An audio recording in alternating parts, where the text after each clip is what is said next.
And now we go into another live stream. We are right into the Acronis OS selector setup screen. So basically continuing off where the last stream ended. But hello everyone. Welcome to another live stream here on the channel. Just moving some things here. Move some things out of the way. It looks like we're running Acronis OS selector on real hardware, but oh wow. Okay. It's the person that comments that puts the chat message on my videos before I even start, and then it goes away after when I refresh the page. But there we go. We are still on Windows 2000 Professional, running Virtual PC 2004. I've been setting up a few things. I did make some changes within that to make it work. I also added this Windows 9X, which is basically what I'm planning to do here is make pretty much, with the help of a Acronis OS selector, booting 3 versions of Windows 9X series. Right now I just need to reactivate Acronis OS selector here. Here we go. I will go ahead and eject it now. There we go. So yeah, so we got that going. Now let's go to the command prompt and see if we can load up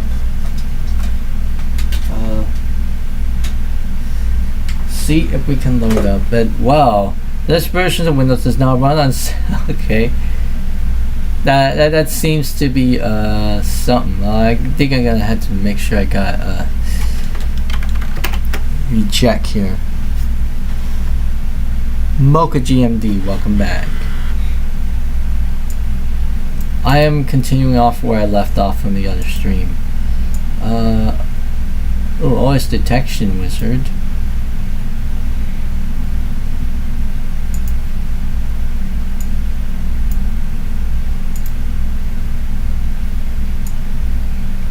Let's see how I can well, first things first.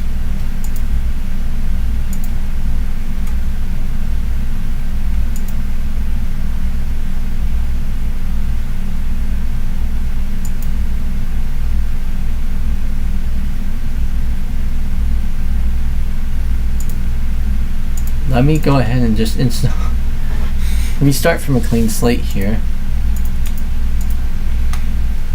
So, what? Uninstall. You're about to uninstall Acronis OS selector. Do you wish to continue?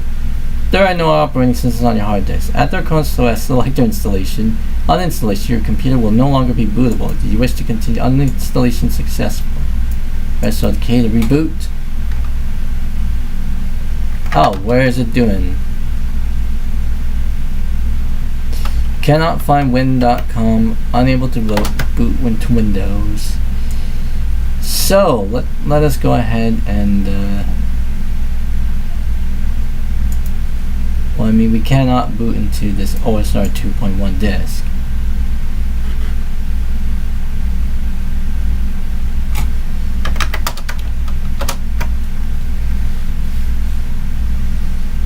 But I think what we will do here is we will go ahead and I think I might as well just, because I actually can't rip anything off of the Acronis OS selector disk. I mean, it is using a floppy drive like boot thing.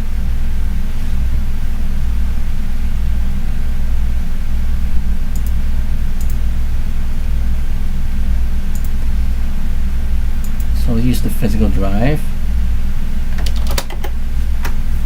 I'm going to run the disk admin tool. And let's see how I can sort out the partitions here.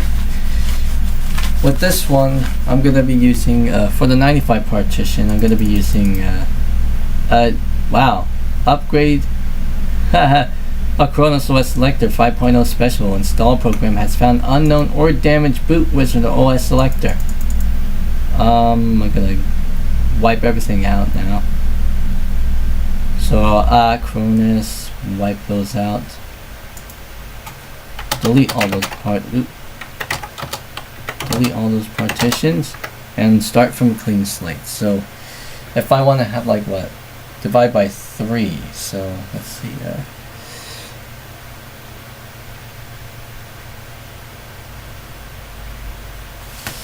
I don't know how to divide those partitions, but what we want to do is we need a Cronus OS Selector partition. I think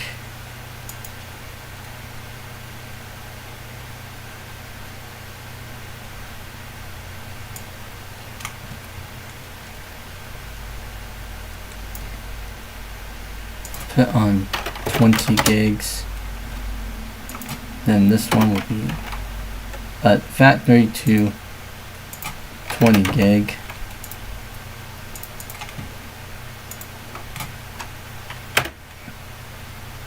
What did I just do? And then the 3.9, this is probably for a Cronus OS Selector. And I'm gonna make this primary. And then make this primary. So we have 4 primary partitions, and the layout order is messed up. So I'm gonna rearrange.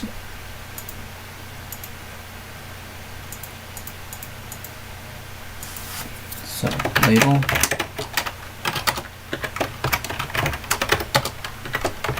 Oops.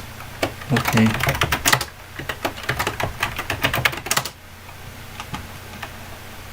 So this is how we want to lay out these partitions.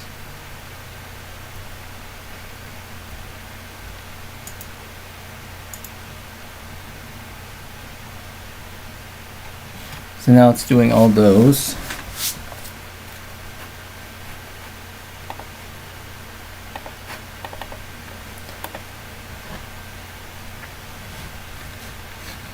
Once again, I will say this, just in case if anyone's watching.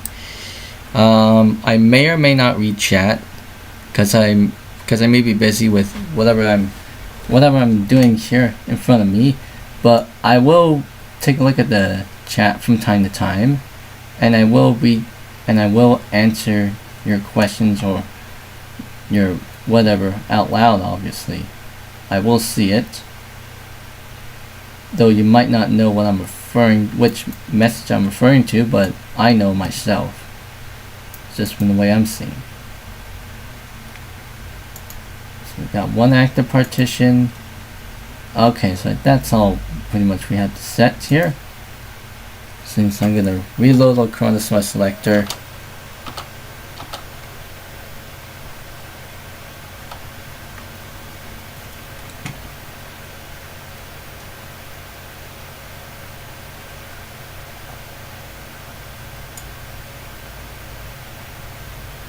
So we will install a Cronus OS Selector to this one.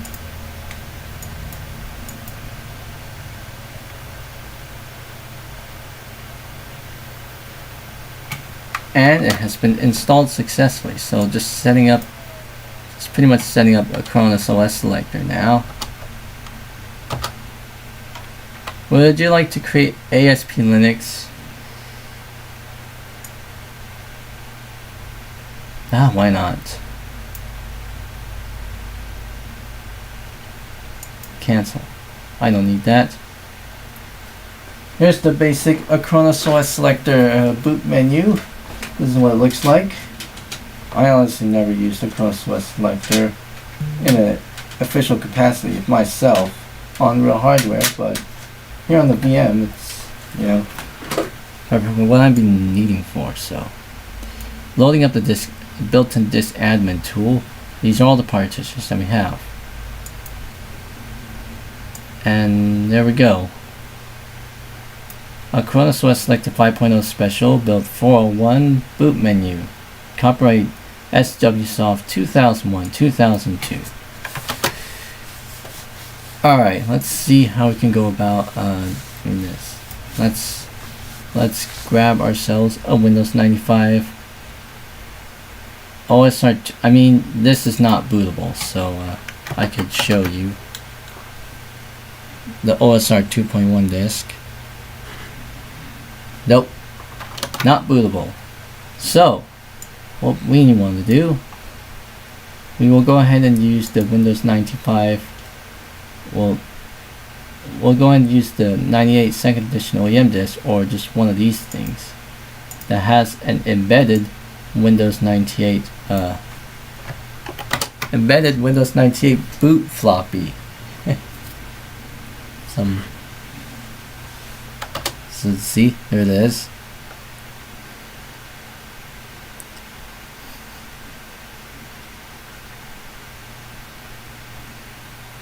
Preparing to restart your computer.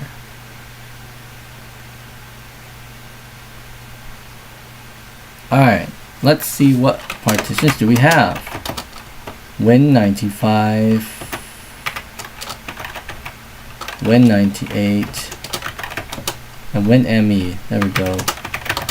And then the Acronis stuff. They're all FAT32 partitions. So I think with this, let us go ahead and format all these partitions. /S/Q. We'll make that first partition. We'll make that first partition bootable, but we'll make the other partitions non-bootable. So we'll start with the 95 part.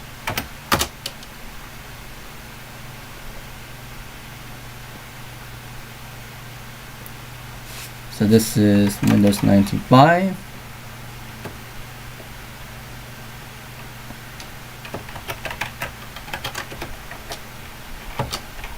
So yeah, the Win95 and Win98,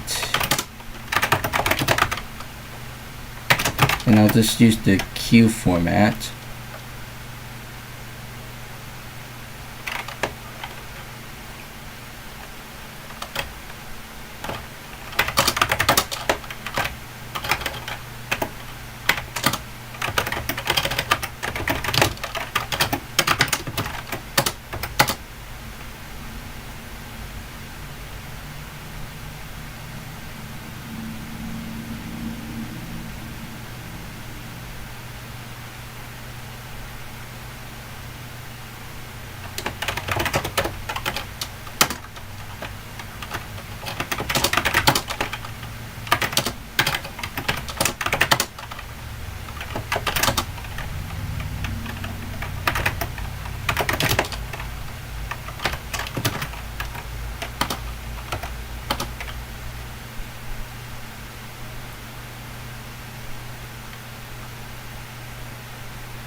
Okay, so this one is where we're going to be setting up the files in. So I'm going to make a Windows directory, then Options directory, and then a Cabs directory.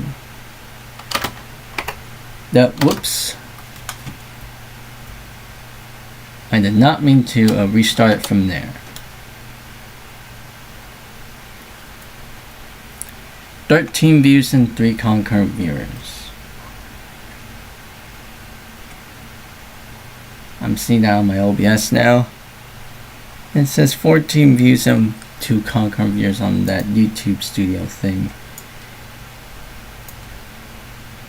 Alright, where is it? Where is it? W95 OSR21. There we go. This is the files that we need. So back to this one. So copy H:\Win95, not Win96, and star.start.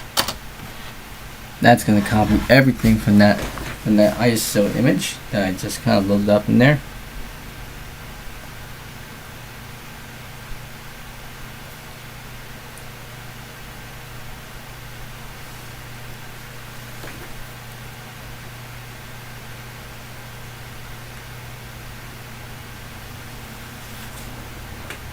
There we go.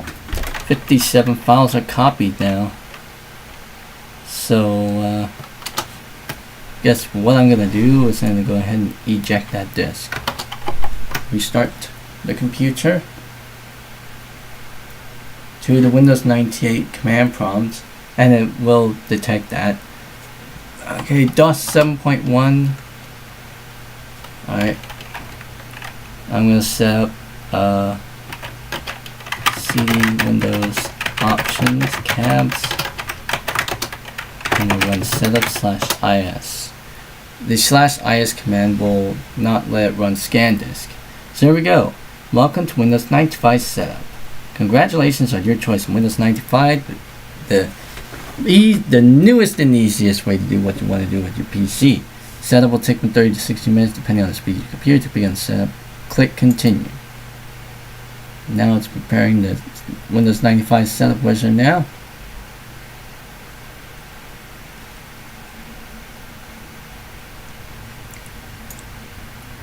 Got an end user license agreement stuff. There we go. Now we want to install it exactly to C:\Windows, not with the one with the .000, because that will just make a new directory. There we go. The directory C:\Windows already exists. If you continue, files in this directory may be overwritten. Do you want to continue with the specified directory? Yes. Now it's checking the hard disk and prep the directory.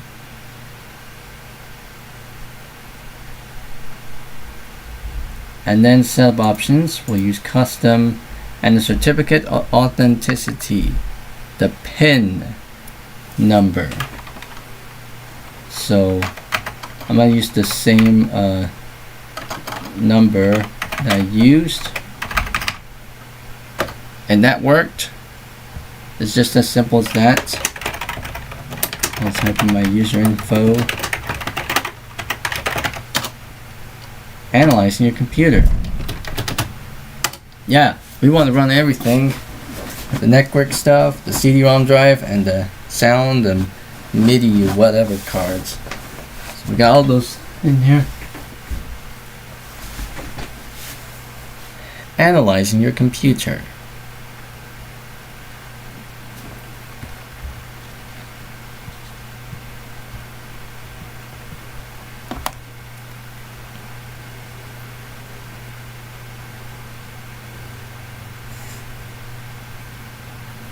I also got the stream on my end too.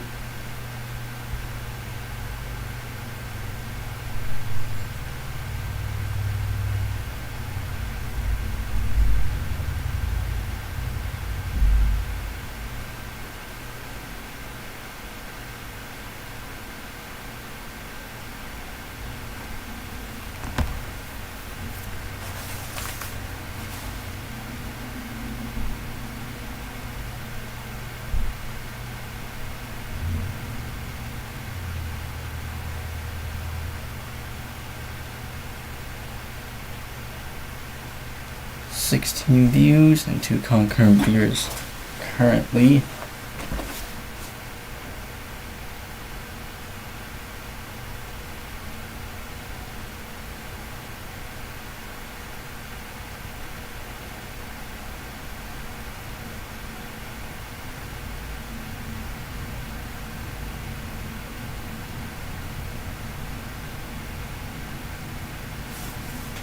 Alright, we got a list of components here. I'll go ahead and deselect all of them.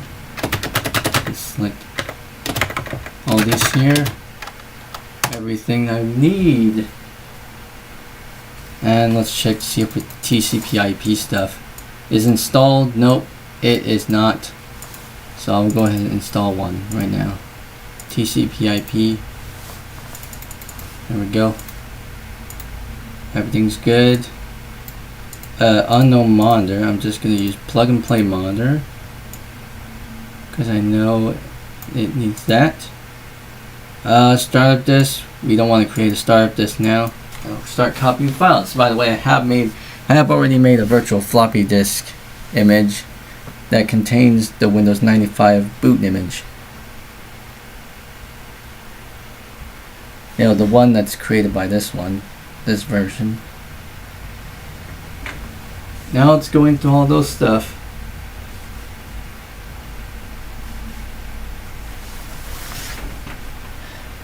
Alrighty. Easier to use, get more done, etc., etc. It's going by all these blurbs here, which that'll go by fairly quick.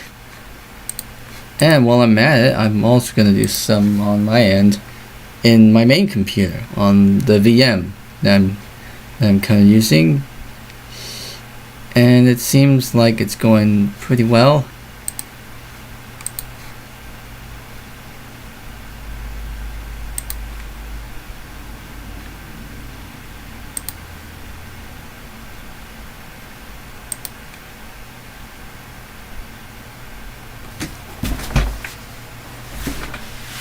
There goes my brother. I guess he's off to work.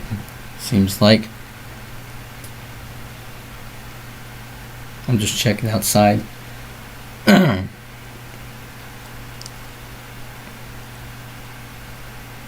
21 minutes into the stream now.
Alright, restart.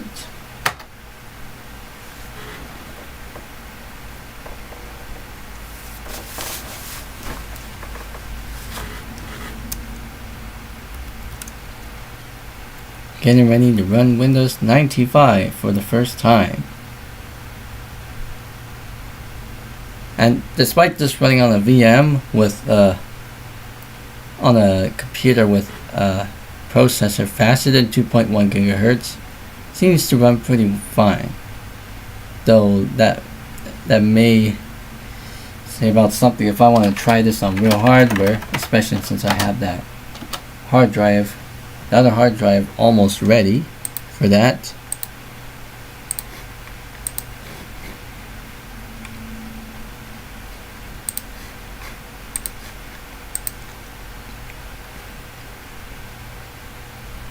I say almost ready because I have not really formatted that drive yet.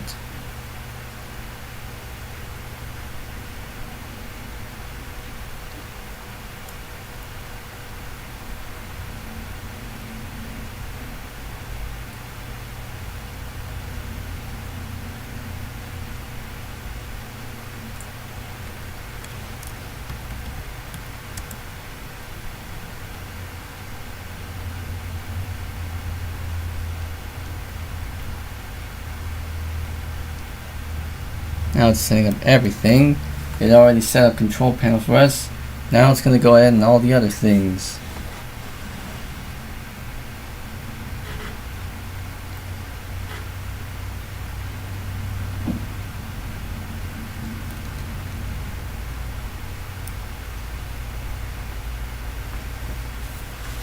That's all correct.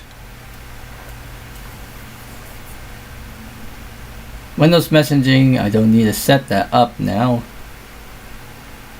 Nope. Got sound going.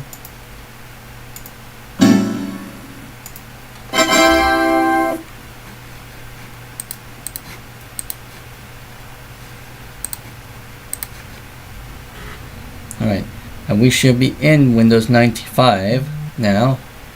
There we go. Now this is Windows 95 OSR 2.1, so it includes well, for starters, it includes Internet Explorer 3 out of the box.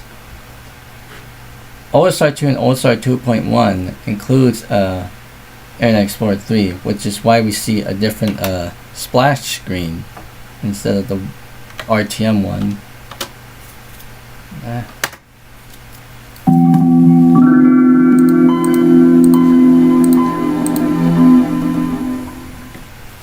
There we go. We got it running on here. Windows 95 is now set up, and because this is Windows 95 OSR 2.1, so I mean we could go to properties, 4.00.9550B. So this is OSR 2.1, and we can see here this is Windows 95 running on FAT32, which means it can see the other FAT32 partitions. So we can see the Windows 98 partition, the Windows ME partition, and the Acronis OS selector partition. Now, better yet, any of these things are not actually set up yet. So yeah, we got the boot with stuff now. There's nothing within this auto exec stuff. So, I guess what's the next thing that we're gonna do here? Well, let us go ahead and restart the system, and let us go ahead and reboot into command prompt mode. Previous version of MS-DOS. Okay, interesting. Shift F5 to bypass the startup files. So let's see how we can do here. Let's see. Do we have a CD-ROM stuff in here? I don't think we have a CD-ROM stuff in this thing, so. Because we definitely need to get the Windows 95 2nd edition OEM stuff in here. So let's see. Let's see. I'm gonna do win.com win.old winver.exe winver.old, just to make sure that there are no compilations here.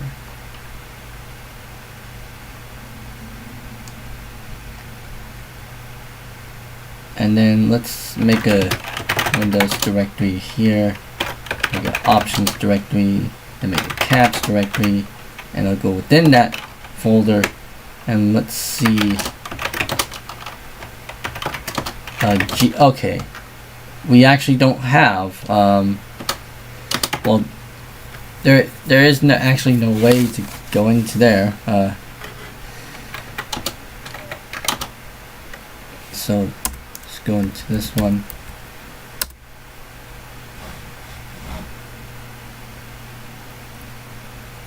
All right. So D is the Windows 98 partition. And we will go into copy g:/win98/star.star. This will allow us to copy everything from the Windows 98 folder onto that folder. The Windows Options Cabs folder, which is what OEMs back in the day would typically install Windows 95, 98 ME on.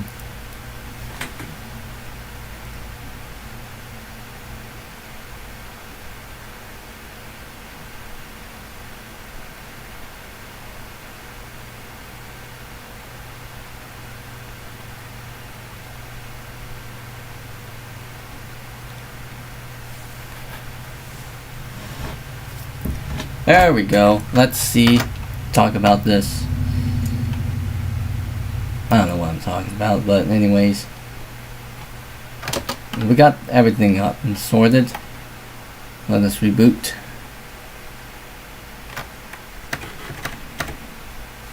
Shift F5. Let's go to D.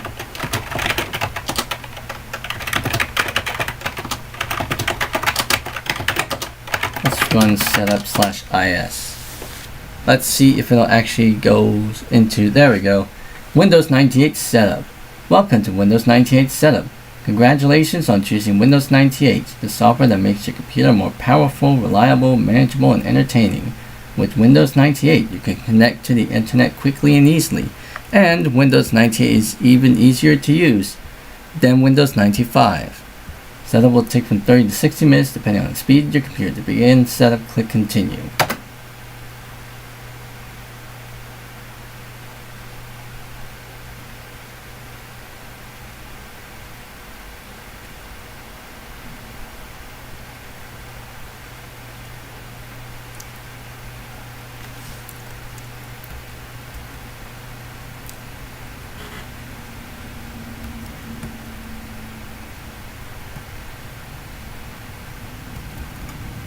Okay, so it's wanting us to install into that directly with the .00. We don't want that.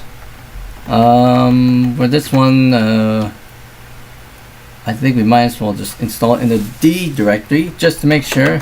See if nothing breaks here. Caution: the directory D:\Windows already exists. If you continue, files in this directory may be overwritten. Do you want to continue with the specified directory? Yes.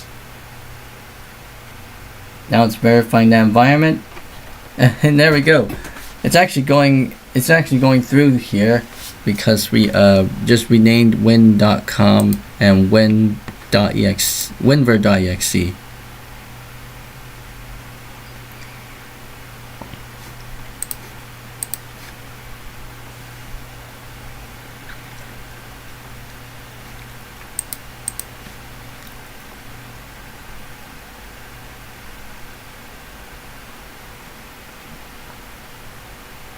I do have to wonder what's going to happen to the what is going to happen with the Windows 95 directory if it's not going to be bootable anymore. We'll see about that. We'll choose custom. We will deselect all of them, and since this is second edition, we get Windows, well, Internet Explorer 5 instead of Internet Explorer 4 in the original release. Exclude the web TV and communications. I think under Internet Tools we want to not install that, the Internet Connection Sharing.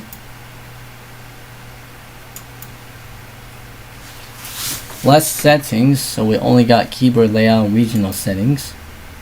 Location. And the startup list. This is for Windows 98 specifically. I guess I'm gonna go ahead and launch that right now. So I'll actually capture this one. Win98 boot.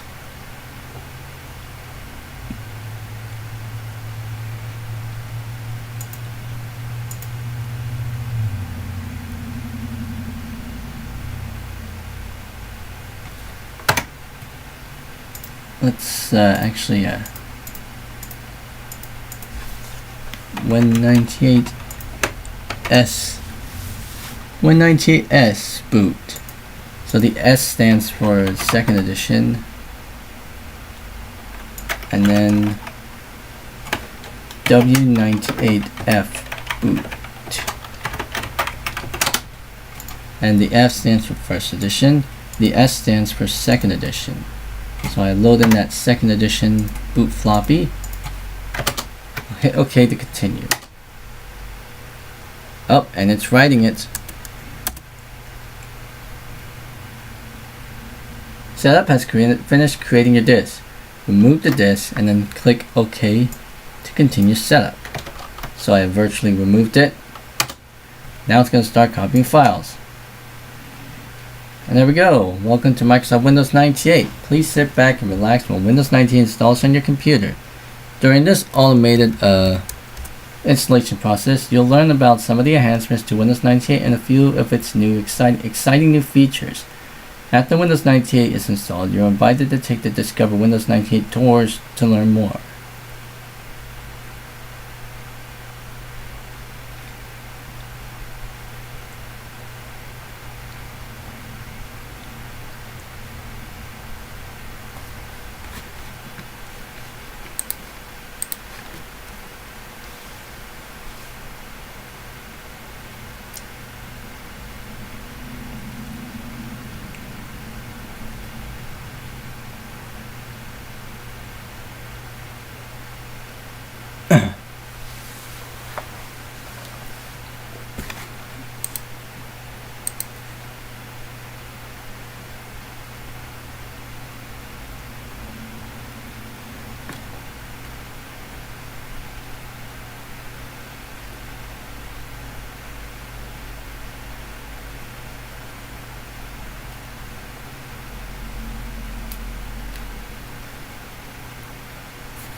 Windows just got better. Windows 98 helps you get the most out of your computer by making it easier to use, more reliable, faster, and more entertaining.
Easier to use.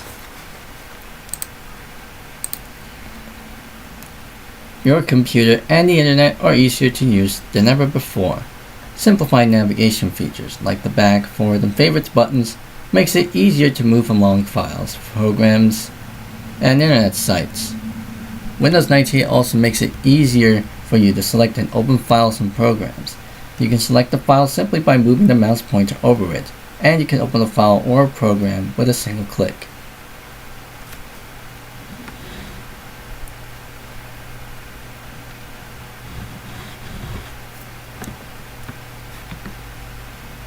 Easier to get help. If you have questions about using Windows 98, it's easy to get answers. Windows 98 has a built-in help system that's informative and easy to use. If you have access to the internet, you can visit an all-new Windows Update site, a web-based extension of Windows 98 that includes the latest product assistance information.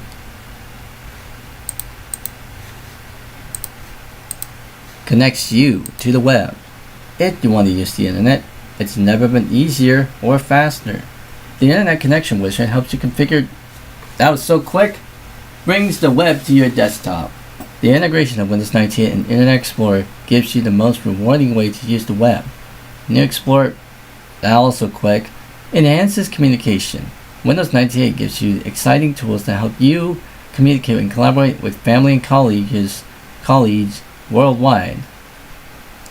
You can email family, meet face-to-face online with business associates, or watch a live presentation using the internet.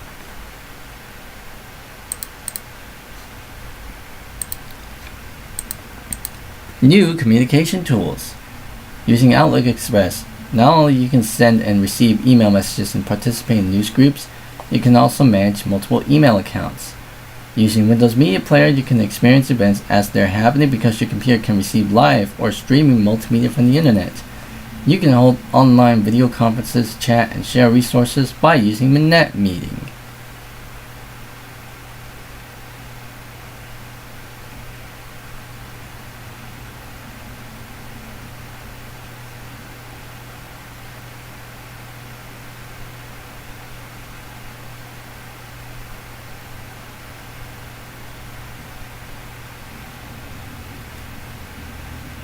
Faster performance. Windows 98 helps you get top-notch support. Whoa. The Norton antivirus stuff came up. I think it's asking me, hey, your virus definitions are not updated. Yes. X. Let's just go back to this window. Windows 98 helps you get top-notch performance. Man. A little bit tongue-tied here. Faster performance. Windows 98 helps you get top-notch performance without adding new hardware. Programs start and run faster. The maintenance widget suggests ways to improve your computer's performance and schedules regular disk maintenance. Many new computers start instantly using the On Now power management feature. More storage space. Gain extra disk space by converting your hard disk to the FAT32 file system. This file system also supports large capacity drives. So for instance, FAT16 limited to 2 gigs. FAT32 limited to 4 gigs. Or, I don't know. But limited to 4 gigs for file transfer, but there's a higher limit, obviously. Increased dependability. With hundreds of enhancements and a new suite of wizards and smart tools, Windows 98 helps you keep your computer running smoothly. The new registry checker monitors registry files and automatically repairs and restores the files as necessary.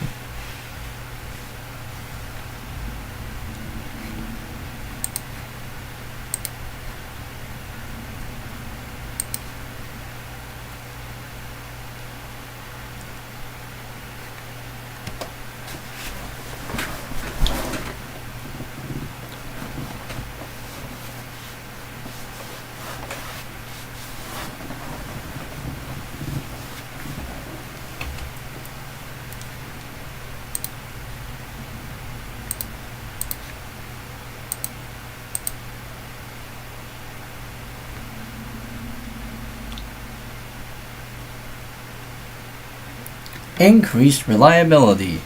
System File Checker automatically locates modified or corrupted system files and then repairs and restores them. If your system is shut down improperly or there is a hard disk error, Scan Disk runs automatically to ensure that your hard disk is in good working condition.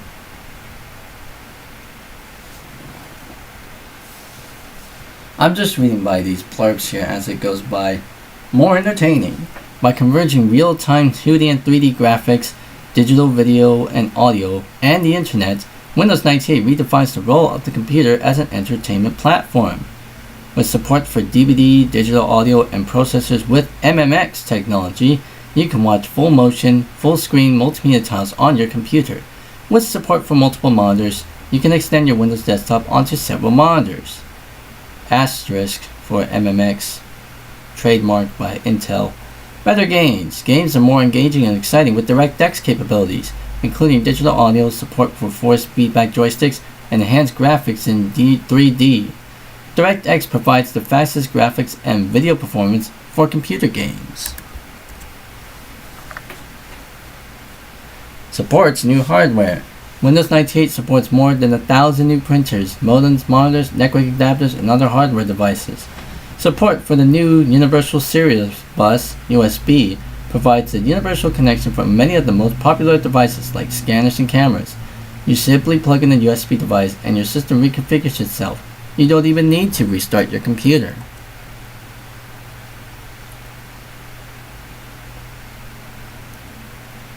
More accessible. Windows 98 provides new accessibility features that makes it easier for people to interact with computers. Microsoft Magnifier enlarges a portion of your screen up to 9 times its normal size. You can invert colors and use a high contrast color scheme.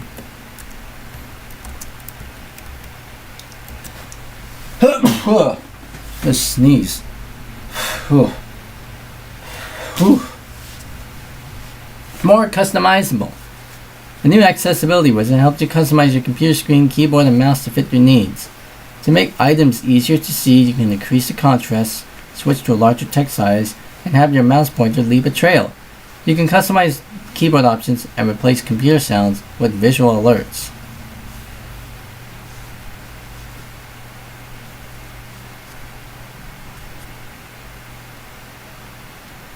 Check out Windows Update.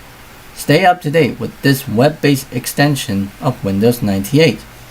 The Update Wizard reviews your system, recommends the updates you need, and can install the updates you select. Using Windows Update, you can quickly find answers to your... Very quick. Thank you. Please register your copy of Windows 98. The Microsoft Windows 98 team. Alright, now it's going to restart for us.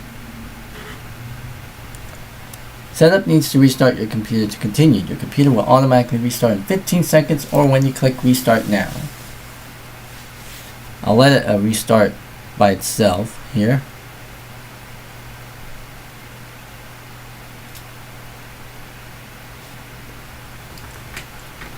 Now it is doing its thing, getting ready to run Windows for the first time.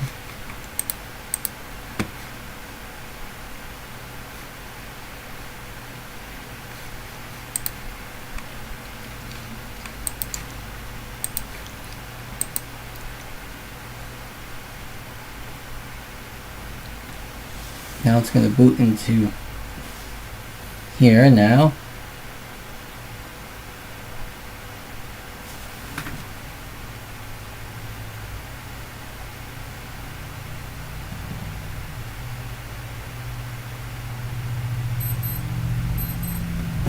Oh, looks like one of my phones have died. And it's 5 o'clock now, so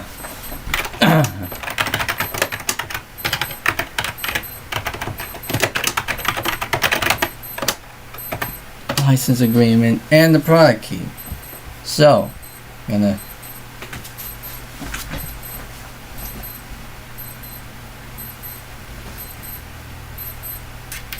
gonna plug in this little thing here.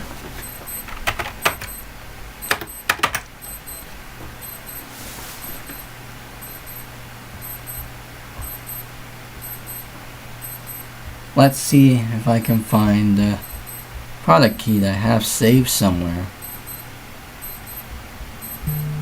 Oh, 5 o'clock. It's my 5 o'clock alarm now.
I can't seem to find it on my main phone. Gotta look it up on my other phone.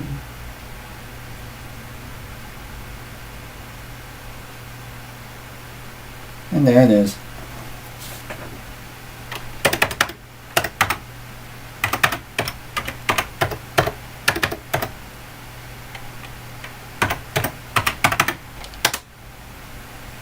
There we go. It's all entered now.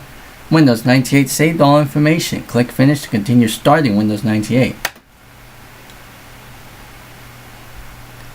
Windows 98 is now initializing its driver database.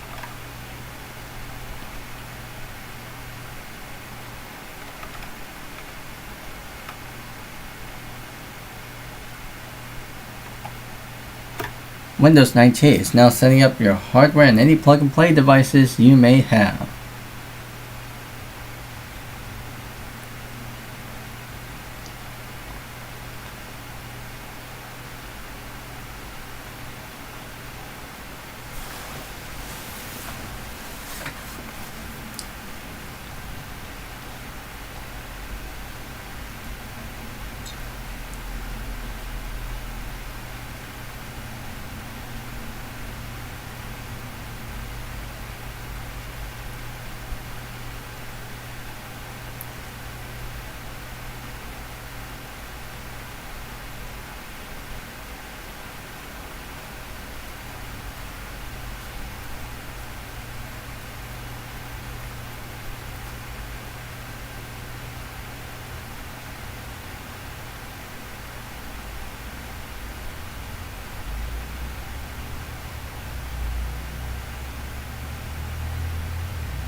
And now it's detecting non-plug-and-play hardware.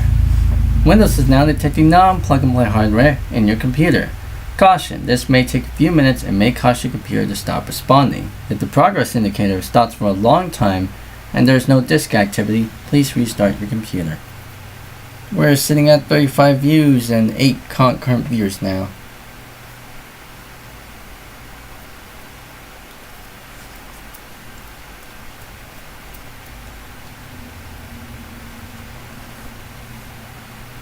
Whew.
Alright, I think I'm gonna go to time and date first.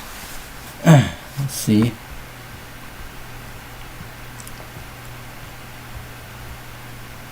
Yep, time zone. Everything looks good. It's the 2nd of June now, so it's the 2nd day of June. Windows is now setting up control panel, which you can use if you want to change your settings later. Now it's creating the start menu shortcuts and setting up Windows help, and then MS-DOS settings.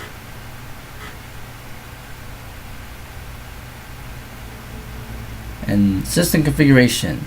Updating system settings. Here we go. With the little drum animation icon there. That's saving configuration, I guess. Yeah, I think it is.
45 views and 7 concurrent viewers.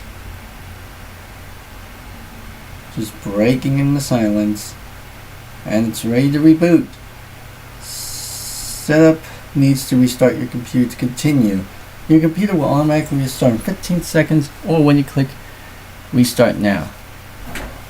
So yeah, it needs to restart. There we go.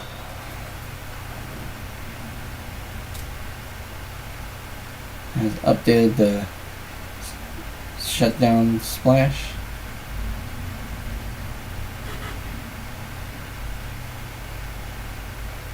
And we are loading into Windows 98 2nd edition now. I'm going to change the filter.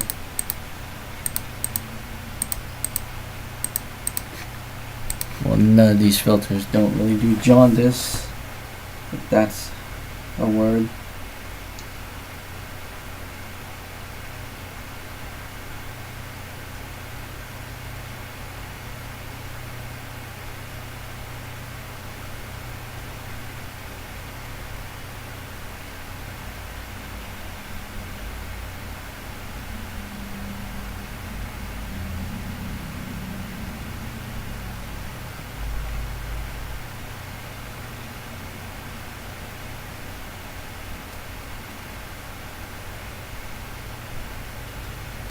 Alright, we are in.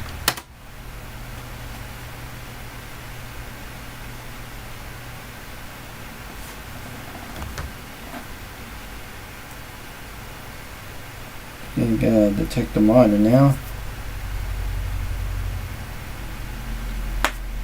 Updating system settings.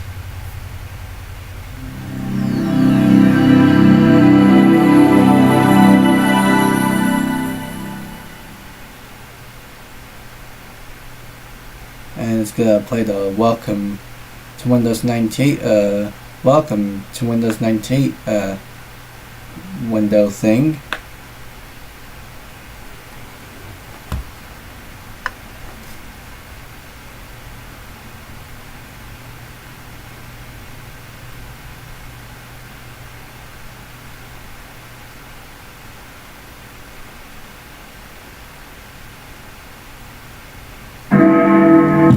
Go.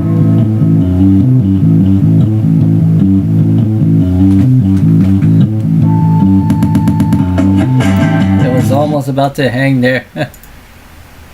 This is Windows 98 2nd edition 4.10.2222A. Windows 98.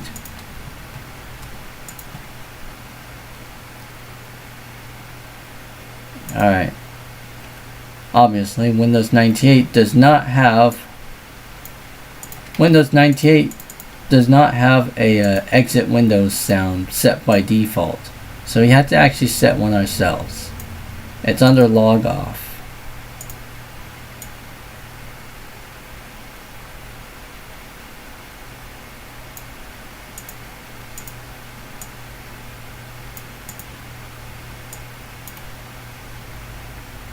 There we go. Now let's see if we can go ahead and restart the system to install another OS.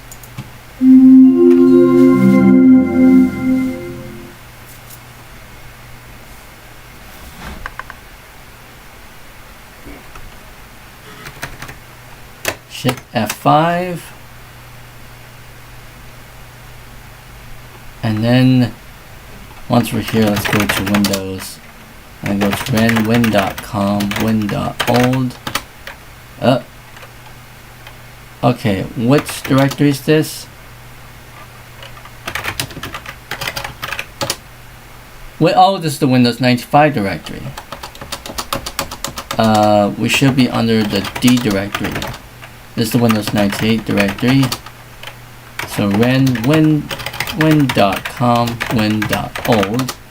winver.exe, winver.old. And just make sure this is Windows 98. Yep, this is. And then E, this is the Windows ME directory. Sound make directories now.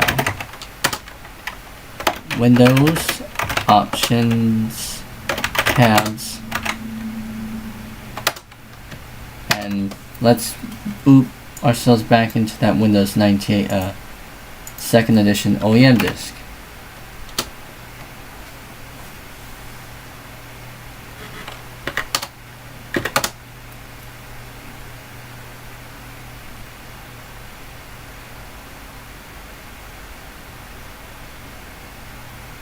Here we go.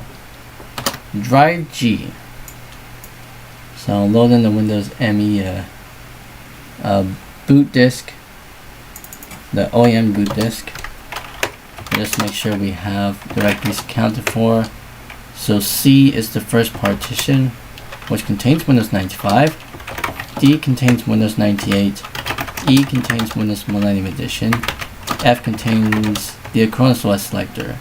And then G contains the install media. So E is Windows ME, so C Windows options tabs.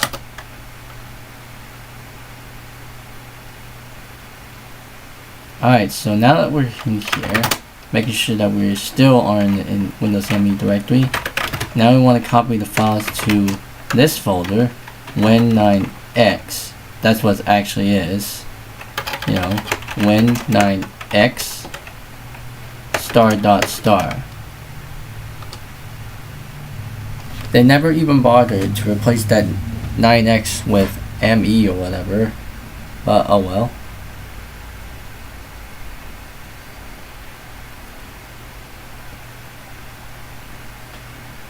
I see a WinME WMV stuff there. I think that's the introductory video that displays upon first boot of Windows ME, I guess.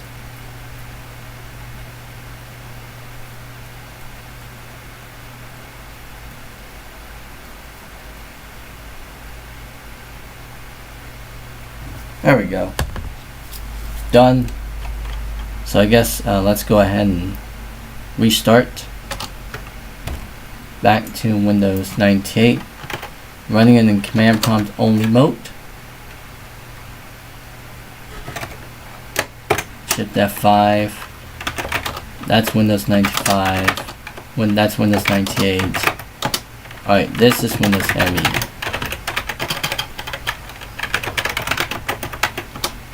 Alright, setup/is. Now it's scanning the system registry. So Windows ME does this thing where it has the registry checker, where I think it's upgrading certain registry settings that we have inherited, I guess. Looking for valid registry keys, checking registry structure, and then rebuilding the registry. Oh wait, is it really upgrading the one from the root drive? The Windows 95 stuff? I guess the Windows 95 partition might be unbootable now, but oh well.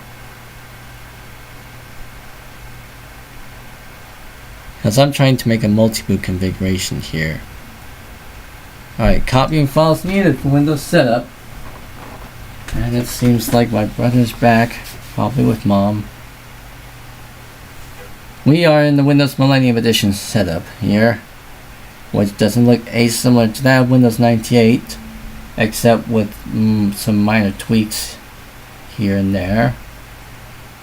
You know, aside from the name here being changed, and the layout, the setup looking a bit different. It taking cues from the Wizard 97 stylings. Welcome to Windows ME setup. Congratulations on choosing Windows Millennium Edition, the software that makes your computer more powerful, reliable, manageable, and entertaining. With Windows Millennium Edition, you can connect to the internet quickly and easily. Windows ME is even easier to use than previous versions of Windows. Setup will take from 30 to 60 minutes depending on the speed of your computer. To begin the setup, click Next. And now, yeah, you can definitely see the, hold on a bit.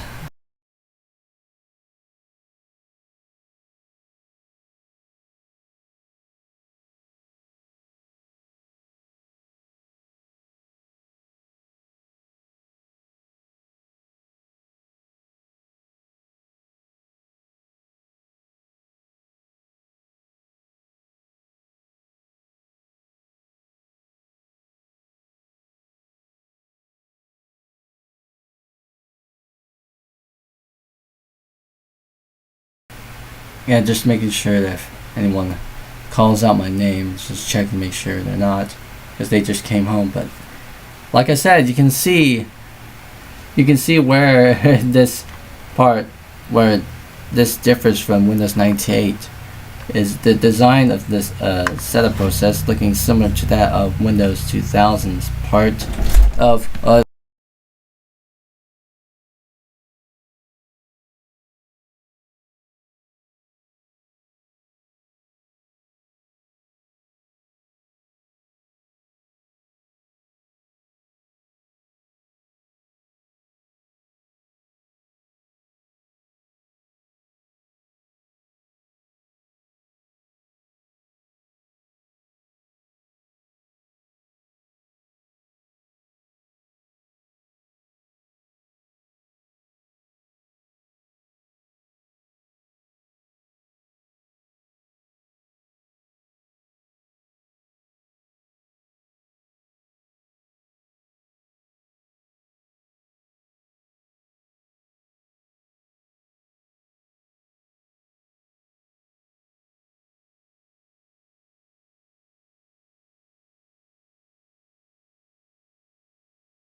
we are sitting at over an hour and 14 minutes now on the stream, with 54 views and 9 concurrent viewers currently.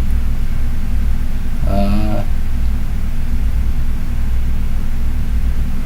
we'll see about that. But as I was going to say, this portion, the style of setup here, is really taking liberties from the Wizard 97 style setup installers, especially within Windows 2000's installer design. Once again, it is wanting us to install it to c:\windows.000. We don't want to do that, so just do it here, and it will not prompt me to say that the directory already exists and that the files in the directory will be overwritten if you continue. So Windows Millennium Edition does not nag me about that, that's one thing. Preparing directory.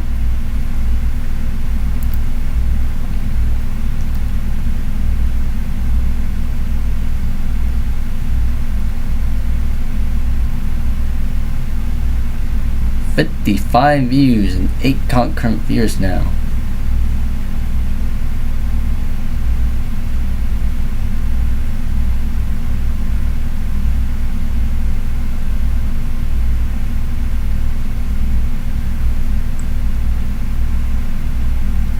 And it's going to go through all the options here in a bit. Oh, wow, interesting. It didn't check for us to see what options do we need to select. I think it looks like it's attempting to do an whoa. Am I attempting to do an upgrade here? No. I don't want to do an upgrade. I don't want to do an upgrade because I think it's going to the C directory. Okay, D directory is Windows 98, right? And I think that's also going to do an upgrade. We don't want to be doing upgrades. We just want to do new installs within separate different partitions.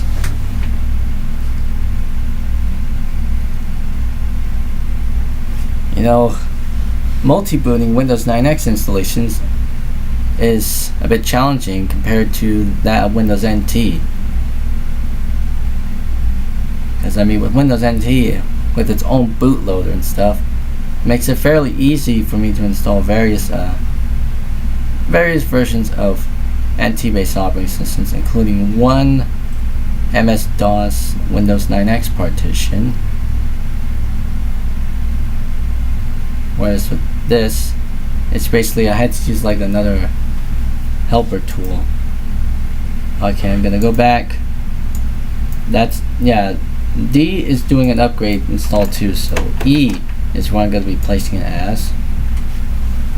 And I think within there, it's going to ask me for options to install. so essentially acting as a new installation.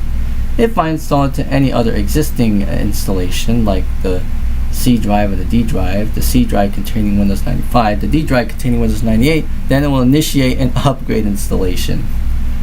But the E drive contains Windows ME partition, so this is pretty much just a new installation now.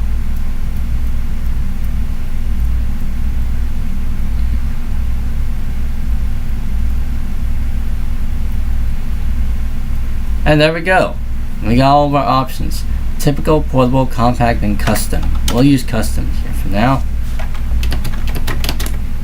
Yes.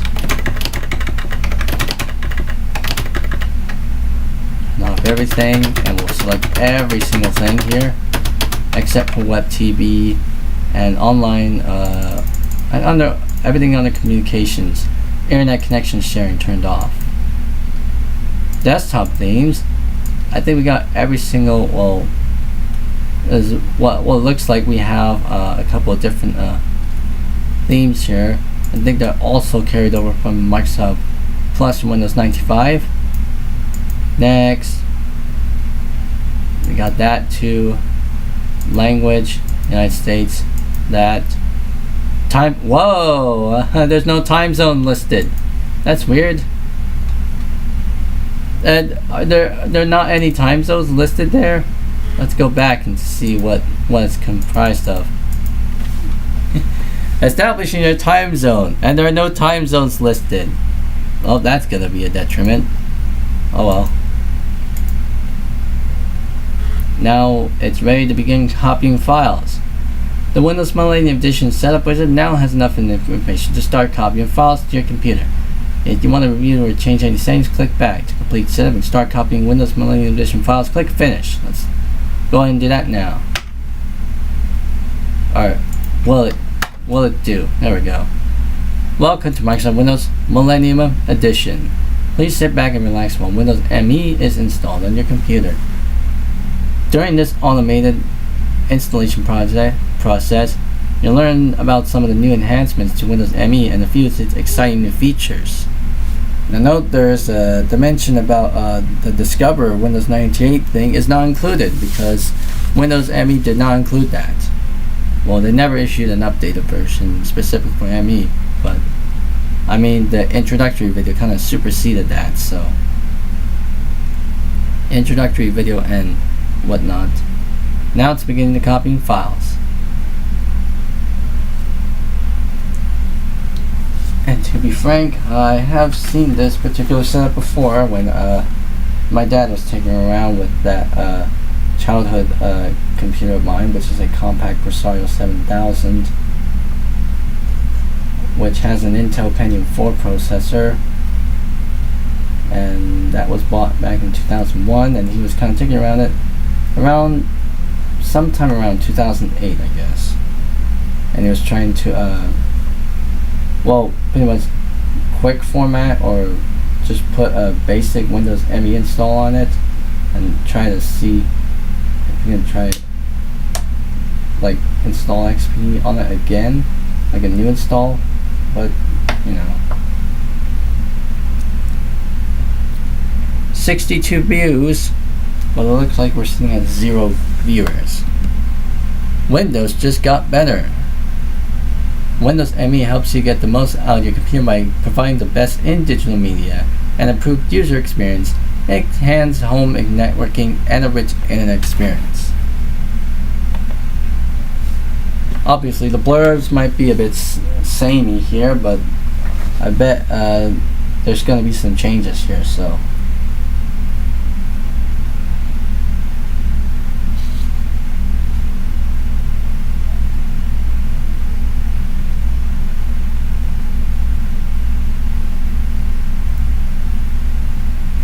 And because of the changes made to the setup process in Windows Millennium Edition or Windows ME, the second part of the GUI portion of setup will have a unique background that's not applied to here. More innovative, this new release includes hundreds of enhancements and new features based on customer requests and product support experiences. Like its predecessor, Windows ME supports new cutting-edge technologies while at the same time providing the best support for your current hardware and programs.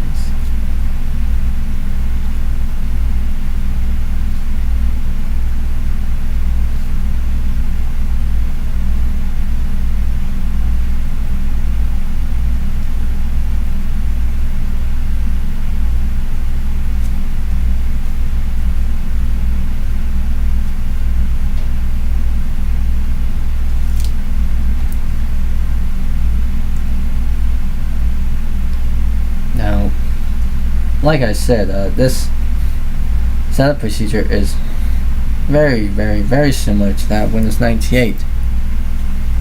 You know, at this part of the setup. The next part of the setup will have some differences. Faster and easier. Windows ME starts up faster than ever, meaning that you can start your PC sooner. As you use your PC, the new smart menus simplify your desktop to show only the items you use most. So that's known as personalized menus, which I believe that's also an option of Windows. I don't think that was an option of Windows 98. I think that was an option in Windows 2000 Professional, I guess.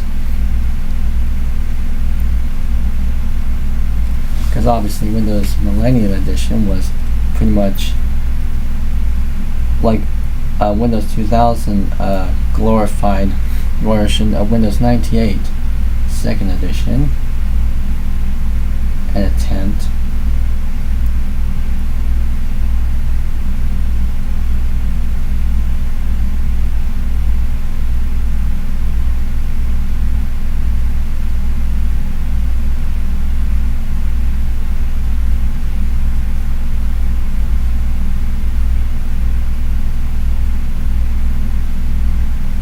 Connects you to the web.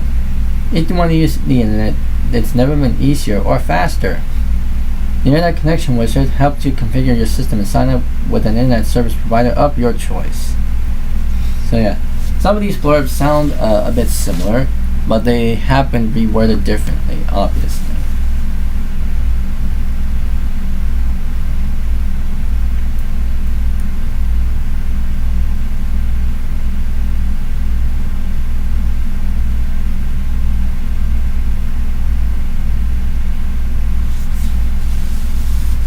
Delivers the web to you.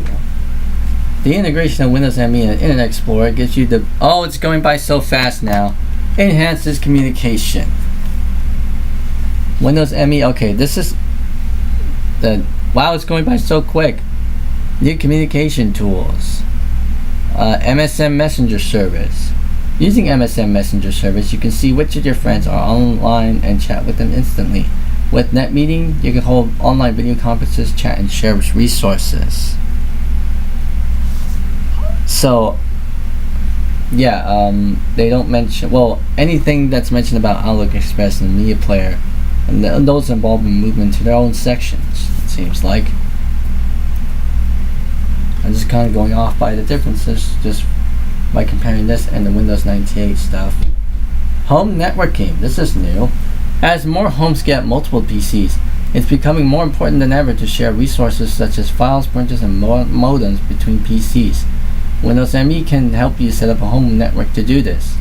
The Home Networking Wizard walks you step by step through the process of networking multiple PCs. Internet connection sharing enables multiple PCs to share a single internet connection such as phone line, ADSL, or cable modem. More entertaining. By converging real-time 2D and 3D graphics, digital video and audio on the internet, Windows ME redefines the role of the computer as a new entertainment center for the home. And they obviously removed the mentions of support for DVD, digital audio and processors with MMX, yada yada yada, and support for multiple monitors. Those little additions there. Better games. Games are more engaging and exciting with DirectX. New capabilities include digital audio support with voice chat, enhanced graphics, and 3D. And there's a new section there that says Windows ME includes internet-ready versions of the most popular classic games, backgammon, checkers, hearts, reversing, and spades. You're just one click away from playing against a real opponent. So obviously Windows ME was the first version to introduce the internet games, Microsoft Internet games, which became a thing with Windows XP. It also Windows Millennium Edition also includes Spider Solitaire that also came part of Windows XP too. So plenty of features from Windows ME were carried over to Windows XP, obviously. As part of a converging of the 9X and NT lines back in 2001.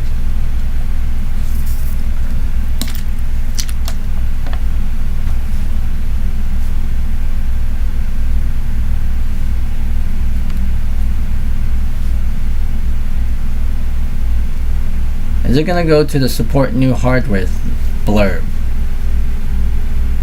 Oh no, music and video.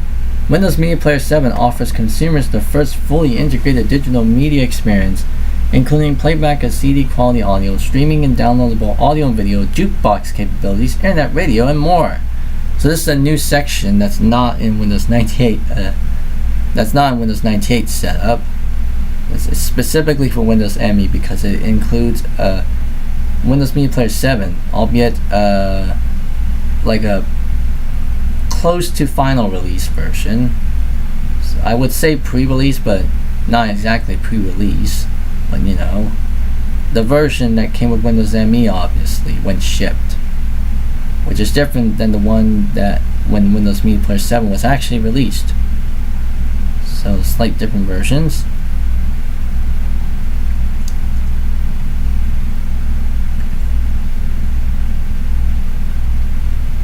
.68 views and what seems like 7 concurrent viewers at the ready.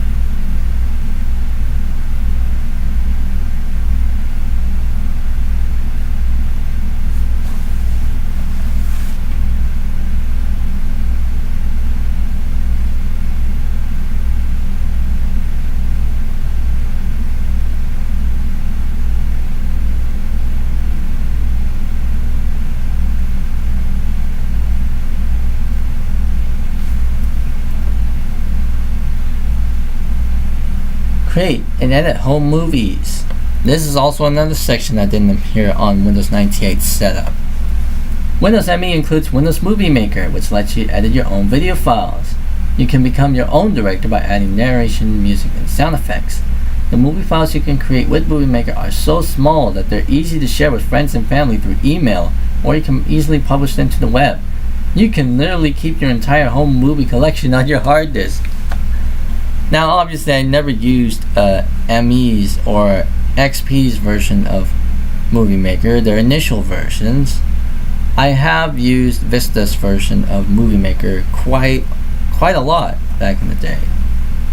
Digital photography. This is also another blurb that didn't appear on 98 setup. More people are turning to digital photography because it's easy to store and send photos using your PC. Windows ME makes it easier to transfer images from your scanner or digital camera. You can also perform simple actions such as previewing, rotating, and printing your images without needing a separate application. Improved user experience. With hundreds of enhancements and a new suite of wizards and smart tools, Windows ME helps keep your computer running smoothly. System file protection automatically protects key system files so you can't delete them by mistake. System Restore allows you to undo harmful changes to your computer. It tracks key changes to your system and creates restore points that you can restore your computer if problems arise. Easy to update. Stay up to date with this web-based extension of Windows ME. Windows Update reviews your system, recommends the updates you need, and can install the updates you select. You can even set up your PC to receive updates automatically. So Windows ME essentially introduced the automatic updates thingery before Windows XP.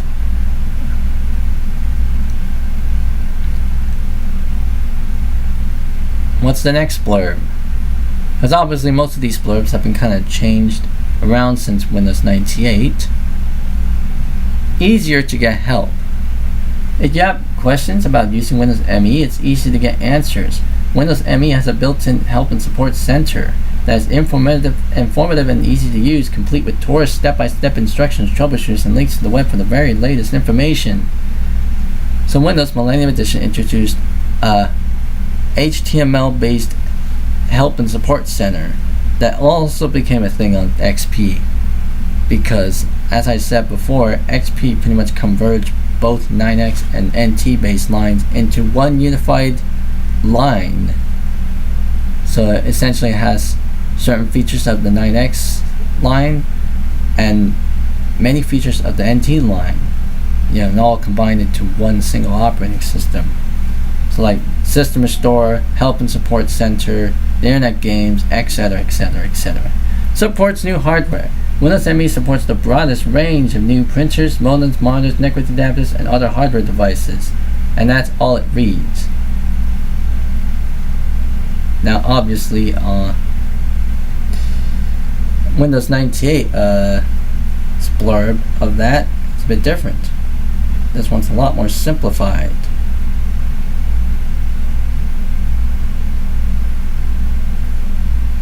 Like it no longer mentions the support for the new universal serial bus thingy. That paragraph's been removed because USB has already been around since around the time of ME's release.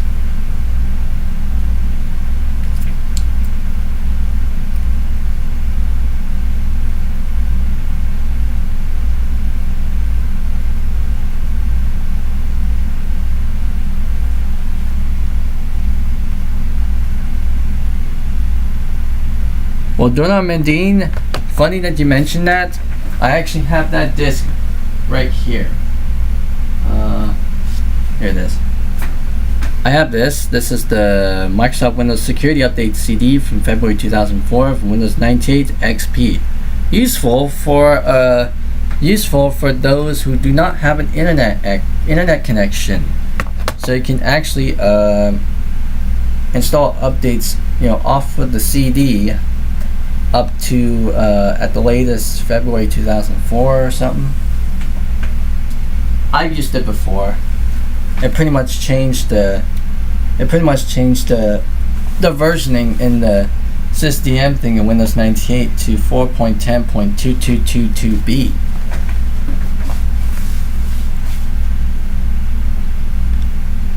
$75 views and 9 Concom views now. And we are sitting at over 88% progress.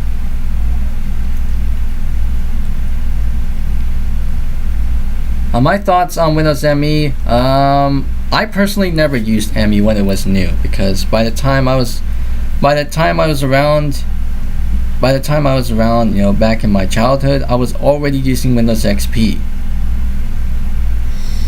So I didn't really get to use ME a whole lot. Though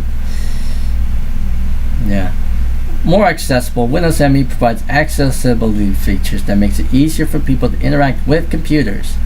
The new accessibility wizard helps you customize your computer screen, keyboard, and mouse to fit your needs.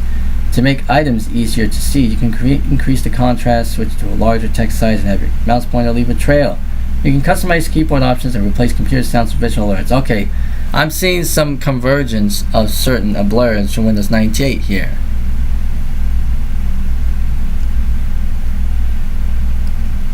Oh, Duran, yeah, you did use the security update CD on the Dell Optiplex GX 1110. Now that you say that, I think I may have a photo. Lying around on my phone of a similar model computer, if I had it, which I don't think I have here. Well, I'm gonna find it to see.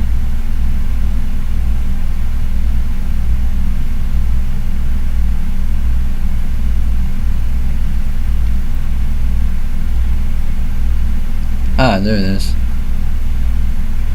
Well, that's obviously not a good photo. Well, I missed the part where it says thank you. Please register a copy of Windows ME, the Microsoft Windows Millennium Edition team or something. But oh well, I was too busy trying to find that photo of that one Dell Optiplex computer I'm kind of finding.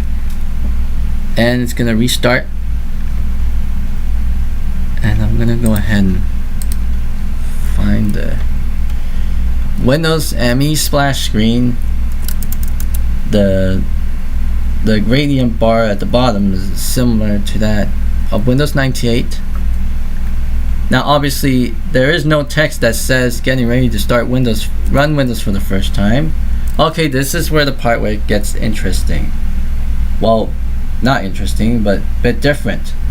We have a background, proper background here instead of that blue checkered background. That's one difference.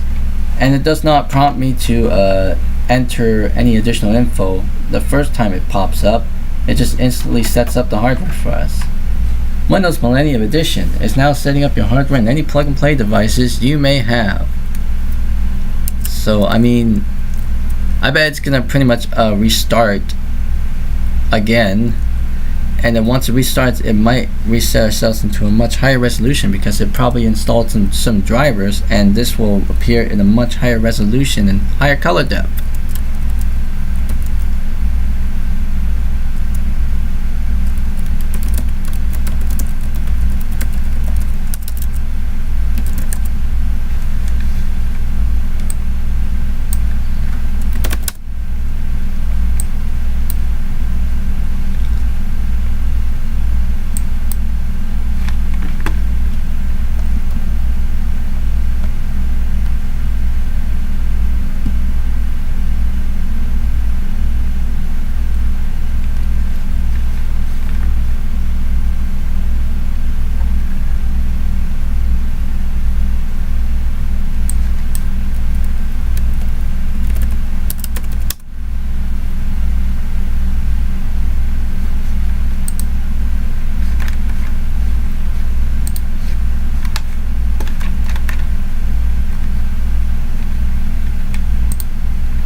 See, oh yeah, it's a Dell Optiplex GX1.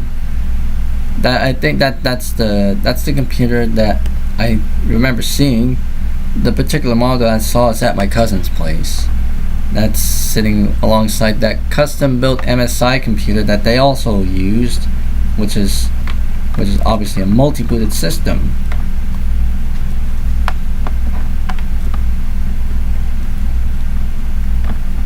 And I say multi-boot system because that custom-built MSI computer came with Windows 2000. Well, it has Windows 2000 and Windows XP installed onto it. Oh, and now it's coming to the part where it's going to ask me to insert some info now. Normally on Windows 98, this will appear after the first reboot or after it begins to start Windows for the first time. But here it's doing it after installing drivers. Please enter user information below, so I'll use my usual name and organization or company, whatever you like to call it. I call it organization just because. License agreement, and then whoop-a-dee-doo, what did I just leak there? I did not meant, oh, that's the Windows 98 second edition product key there.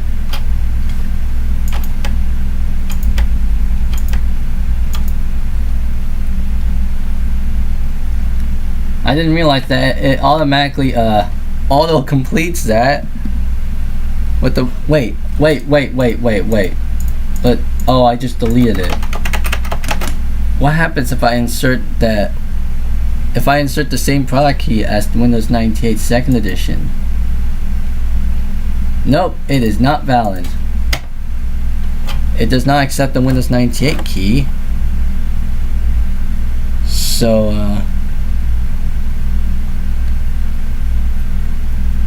yeah, I'm gonna get the ME key now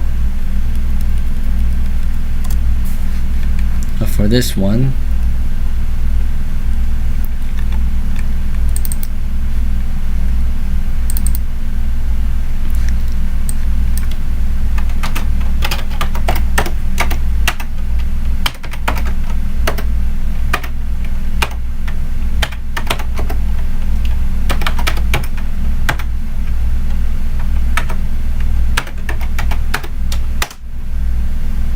There we go. That's all set. Completing Windows Millennium Edition setup. Windows Millennium Edition setup. Save all the information. Click Finish to complete setup and start Windows Millennium Edition. Now, there's a different image there. It doesn't show the Windows ME billboard. It shows this type of billboard that pretty much appears on like Windows. I think this appears on the Windows 98 setup, specifically on the end user license agreement stuff, but it shows in here finish, and I guess it's gonna restart for us because it's already finished setting up drivers. So I think it's just gonna hit reset. Alright, restart now.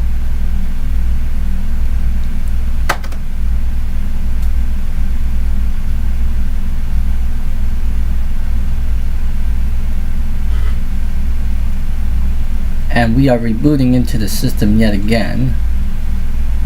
And I'm gonna Alt Enter out here because it's gonna launch it into a much higher resolution. It's gonna launch setup into a much higher resolution now. So let's see about that. Oh wait, it is still running under 16 colors, 640 by 480. So I guess it still has a few more things to set up. Or wait a minute, is it gonna stay like this? Because essentially we're doing a new install on a different partition.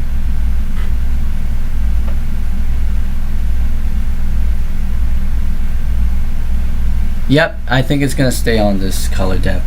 Windows is now sending a control panel which you can use if you want to adjust your computer settings later. Now it's installing the start menu shortcuts, then the Windows help, tuning application start, and then the system configuration. Updating system settings. So it's a bit different here. The design of the Windows is a bit different now. So instead of having the drum icon animation, well, that's gone. We got this section where it has both component and overall progresses. So the component progresses is going by here, and then the overall progress is down here. So this might take a little bit of a while because I was doing this off camera yesterday, and this section took like a long time since it started this one. And I guess just by resetting it and then restarting it all over from there, they kind of helped it a bit.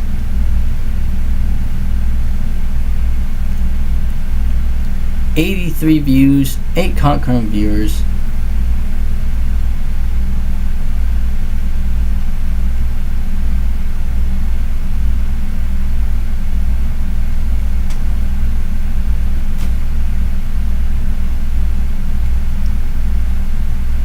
And yeah, I am still on a virtual PC spree here. I have not gone setting up all the other partitions on this computer with, you know, the stuff that I wanted to install on it. For the time being, you know, just pretty much just carrying over what I had from the other hard drive onto this thing. I haven't gone around to doing that yet, but hopefully soon enough I'll have everything on hand. In the meantime, I will go ahead and check to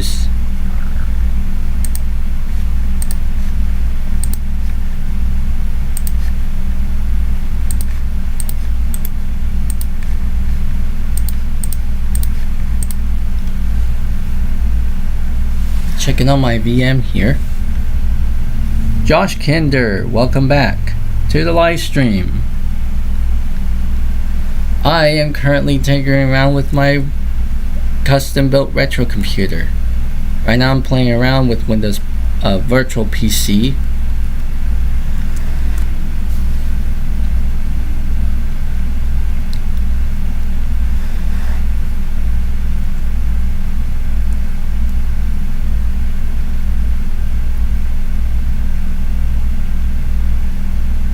Also just noticed the camera's a little bit off-centered.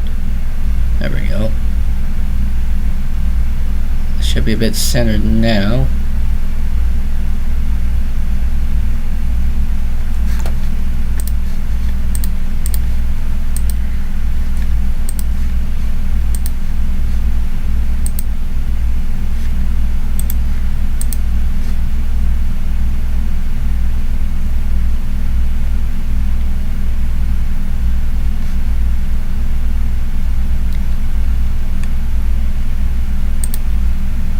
Yeah, me too. Old computers, especially like the, like the 90s and even early 2000s ones, are a bit fascinating. Especially for the first computer I ever used, which was a compact branded home computer of some sorts, personal computer, from around 2000, 2001.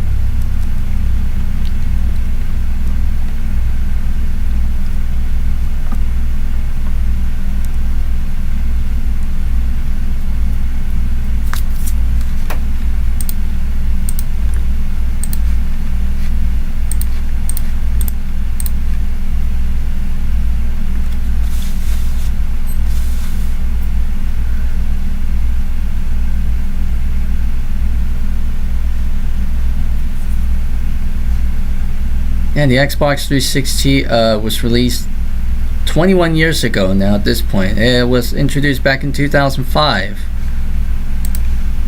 Which at the time, when it was released, I was still playing PlayStation 2.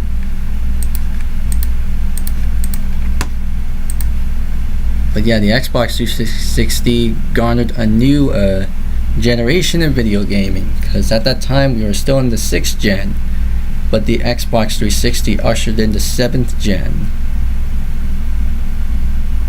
which consisted of the 360, then the PS3. Oh wait, have I gotten the release date correct?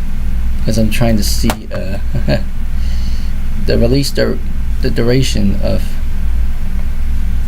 the the home console gaming market.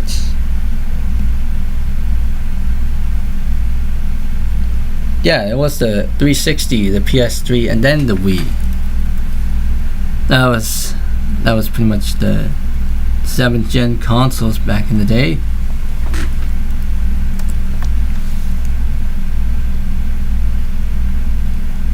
And obviously, at the time when the 360 was released, like I said, I was still using the PS2. We had the original fat model and the slim model, obviously, back at the old place that we were staying at the time.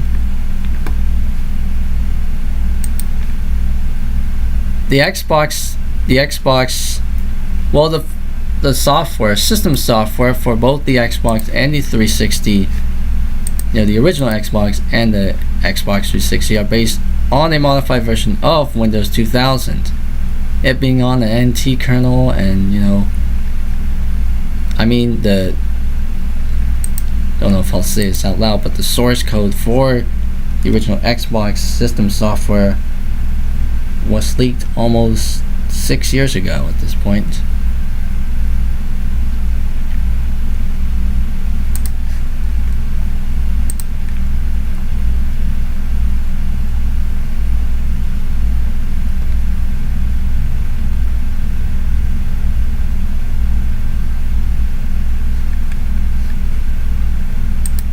I'm thinking for the original Xbox, as far as its software being a modified version of Windows 2000, kind of made sense because the original Xbox was kind of built on based on PC hardware. Like it used an x86 Intel Pentium 3 base CPU, like a custom version of that, as well as having an NVIDIA based GPU based on that of the GeForce 3 with performance comparable to that of a GeForce 4. And it looks like the Windows ME setup has already completed. That didn't really take that long than what I did when I was trying to do it, try to set up everything here like last night after I stopped streaming. Seems like we're gonna go here at this point.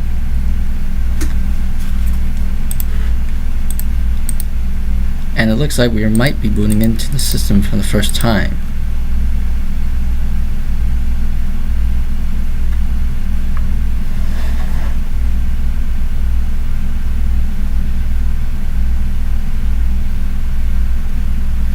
Alright, we are running at a lower color resolution, it looks like. 16 colors. But the default background is this gray color scheme instead of that one color scheme, that one background color scheme in Windows 2000. It's more like a lighter teal color. This one's in gray. Hit that. And there's the updating system settings thingy with the drum icon there, so that hasn't been changed.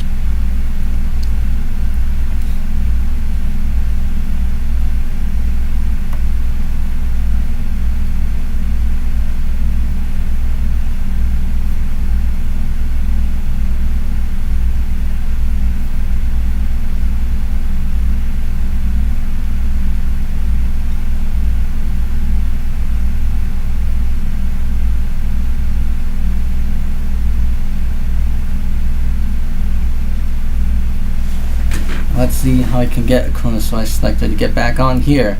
See if we can actually still see the other partitions. If not, I may as well have to reinstall all those things now.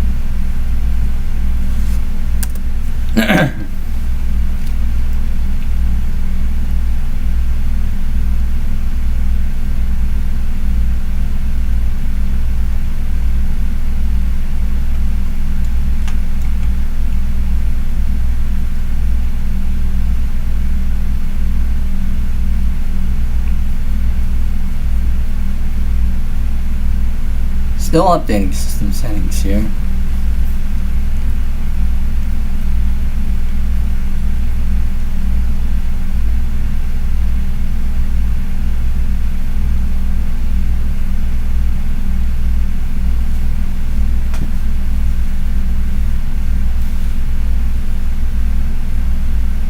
And it seems like we don't have sound drivers. We have no sound or video drivers here now. And this this taskbar has a little bit like this weird kind of a dotted thingy around it.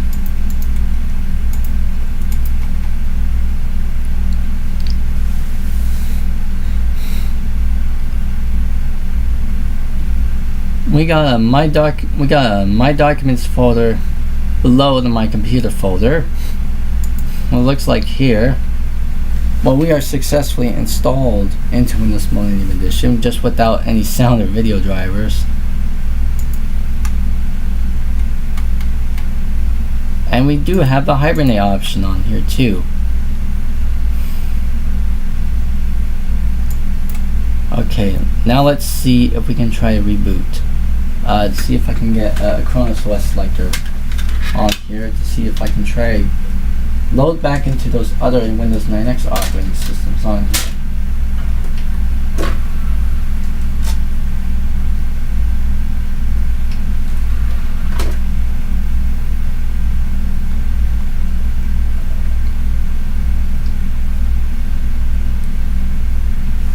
I also gotta double check to see what kind of other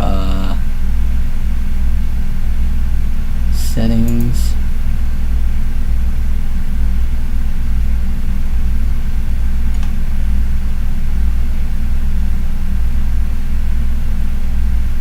Oh yeah, here's the control panel categorization view, where it only displays the most commonly used sections. I'll view all control panel icons, so this is what we now know as the classic view. Let's see on the network, do we have any other network stuff installed on here? Well, we do have DCP/IP. Client for Microsoft Networks that doesn't actually show. What other clients are in here?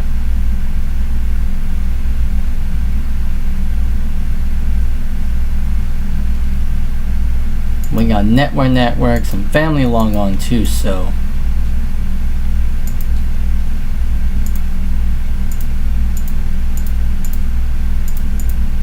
let me see if I can add all these things here.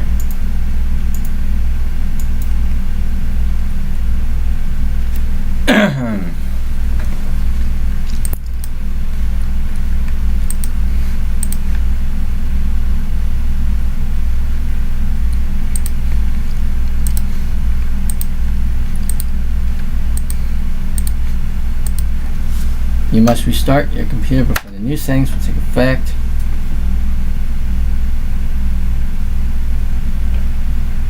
Obviously, Windows ME does not have a proper shutdown screen. I think that was removed. Alright, let me reactivate our Chronosaur selector.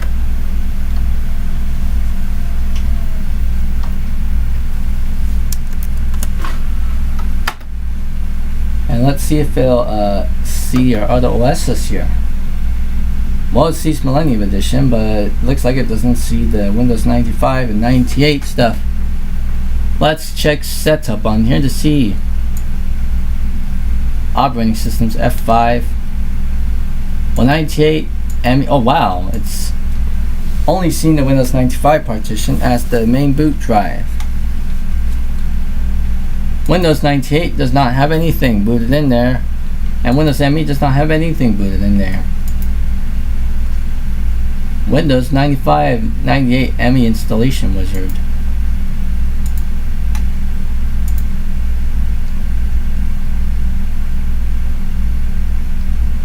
Boot part. Next. Use the partition. No new operating system was found on specified partition.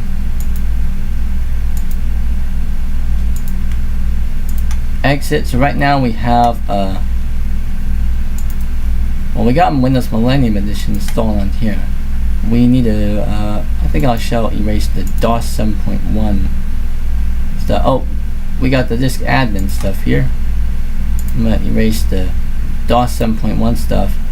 The only configuration of the operating system, if deleted, the operating system will be deleted too.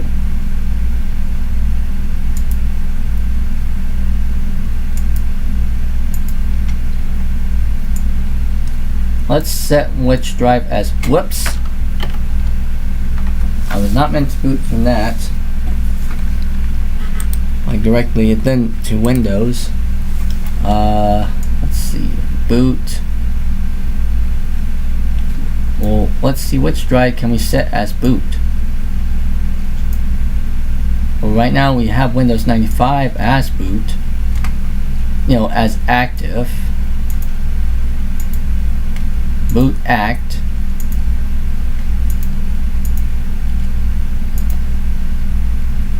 Well, let's see if we can go to disk admin. Whoa, my mouse is going crazy now. That's making it impossible for me to use. Disk admin. Mouse is still going crazy. Oh. I control delete here. There we go.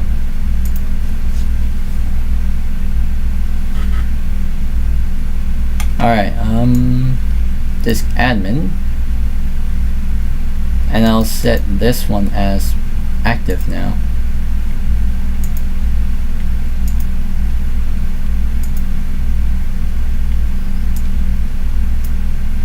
So now we're seeing operating systems, OS detection wizard. Well, boot is Win95. The one that's active is Win98.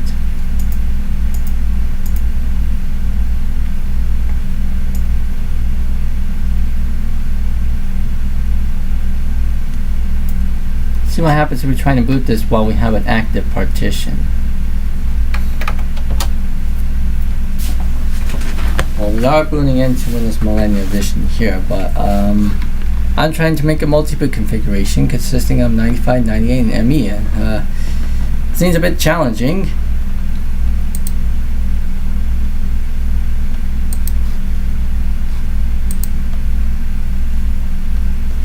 We got the Microsoft networking stuff now.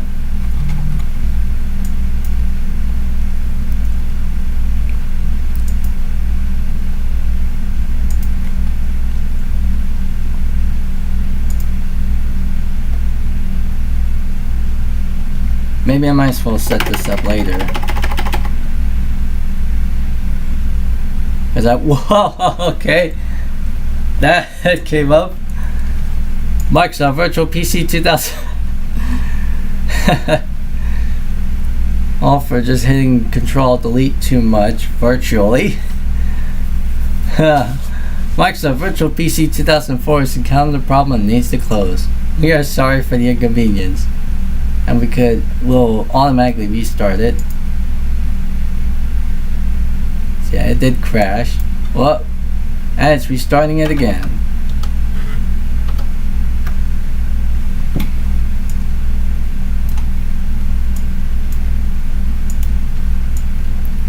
I guess I'll just shut this off for now. I do want to show you guys this, since I was setting this up off stream. Yes. Do not show this message again. Right now, we are booting into Windows 95. It seems like.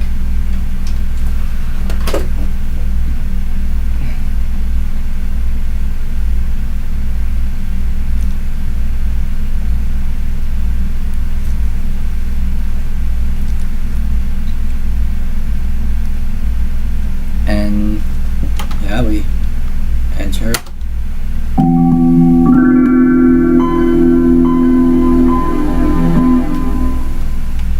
This is RTM Windows 95 4.00.950.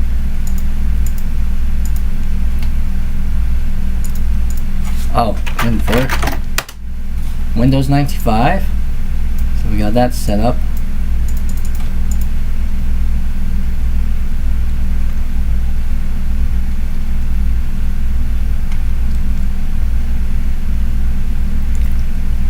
And I will go ahead and restart the computer, and I'll go ahead and load into the command prompt here. And let's see, I cannot use previous version of MS-DOS here because I know that doesn't work. But let's see if I can choose command prompt only, and let's see how I can boot into this. So CD Windows Win. There we go. I have Windows for Workgroups 3.11 installed alongside Windows 95. So that's just a simple multi-boot configuration I kind of achieved here. I have another partition here, and because, well, it would seem like Windows for Workgroups 3.11 does not read the CD drive anymore because, well, one thing's for sure, it did remove that one line. So, and somehow it cannot read the keyboard anymore. So, well, it does work. It's just only controllable by mouse. So, yeah, that does work. I will have to kind of like reconfigure it soon, but that just goes to show you that it works also. I just hit escape and then this line just kind of went down there. Alright, I guess that's that about that. I guess that's that for that one. I don't have anything set up for the 98 partition. Oh, how about I set up both of these at once? No, I guess it's just gonna be pretty slow now. I think we'll set for all running virtual machines give equal CPU times. So let's see. Let us go into here. Well, for 98 partition, we captured both the ISO image. We used the 95 SC OEM disk. Well, not 95, 98 SC OEM disk.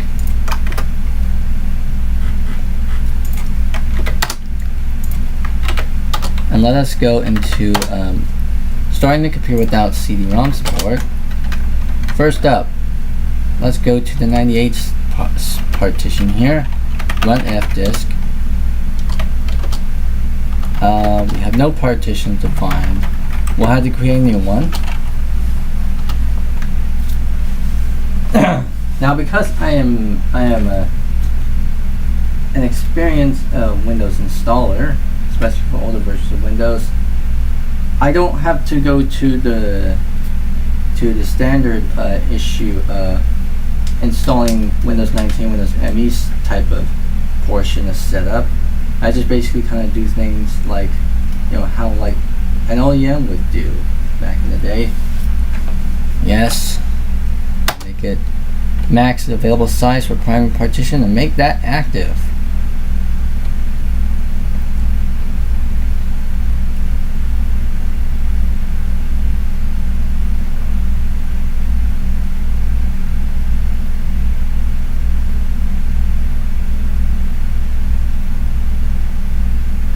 Now you must restart your system for the change to take effect. Escape to exit this and restart, reboot.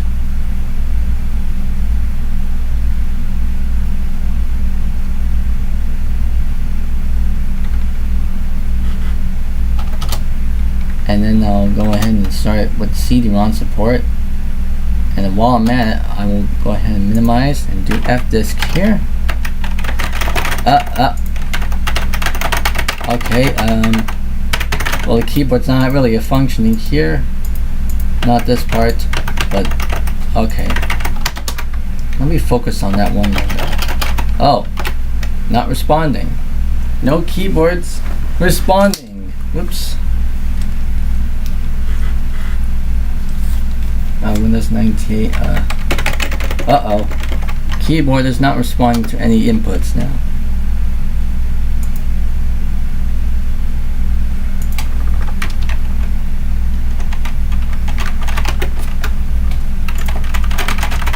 That the keyboard is not responding to any of my inputs.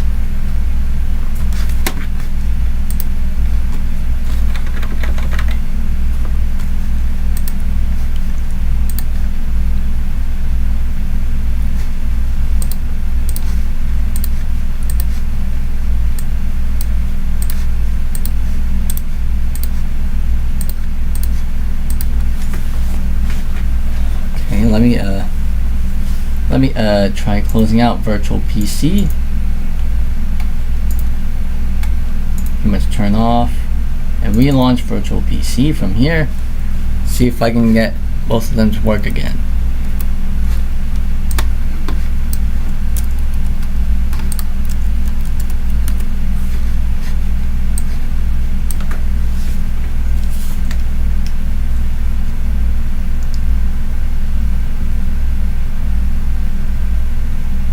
Alrighty.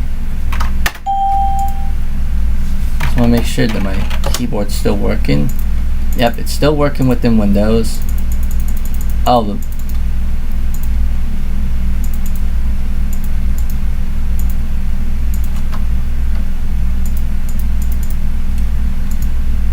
something is happening here.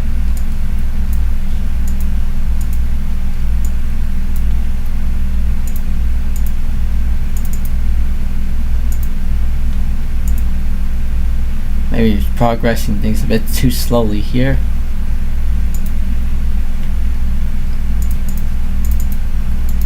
Okay, the desktop is not actually going here.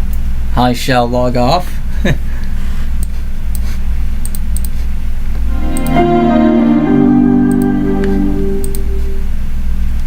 And relog ourselves back on. Uh-oh. Your password will expire in 14 days. I gotta change this part. I gotta change that. I gotta change that now. So that's well, goodbye, Henry 2004B. I'll see you in the next one.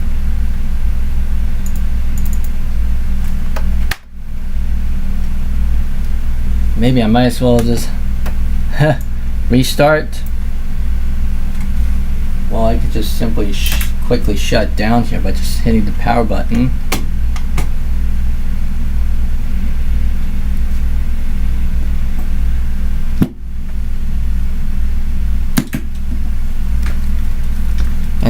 quickly turn it back on.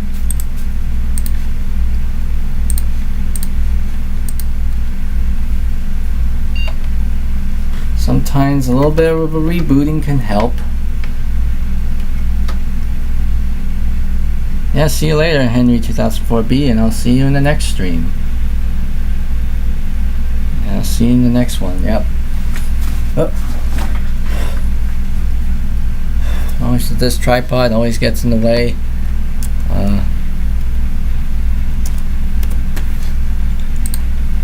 That kind of makes everything a little bit. There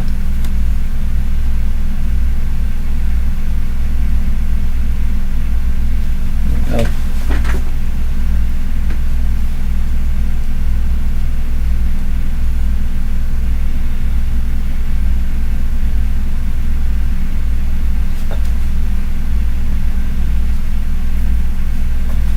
We're running this thing for 2 hours and 13 minutes now.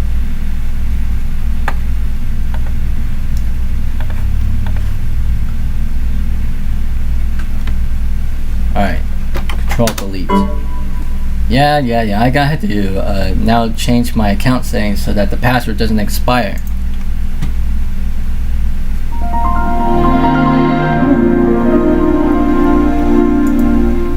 Let's see, Control Panel. I'm gonna go to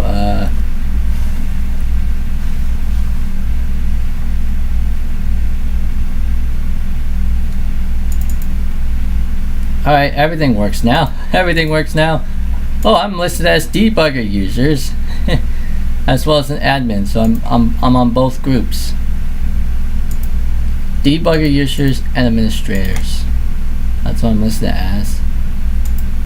And let's go to local users and groups. Yeah, that's unchecked. I'm gonna set to password never expires. There we go. So now if we log ourselves, what? I didn't meant to click that. I didn't meant to click that. So if we log ourselves off from here,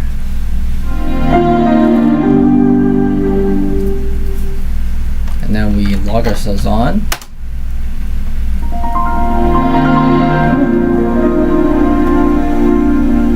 there we go. We don't get that anymore. Oh, and we launched those two things on startup yet again. Alright. I'm gonna do this one here.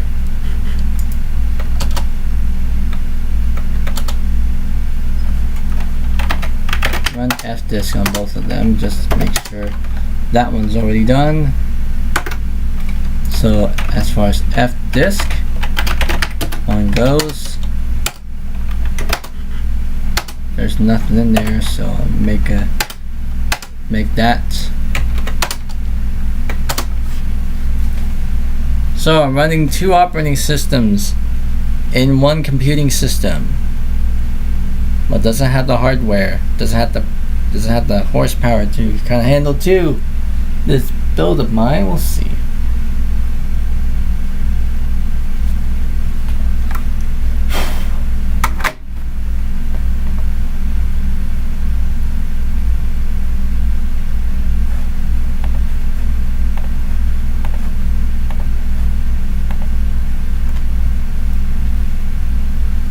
Alright, so yes, I'll make that active, and while I'm at it,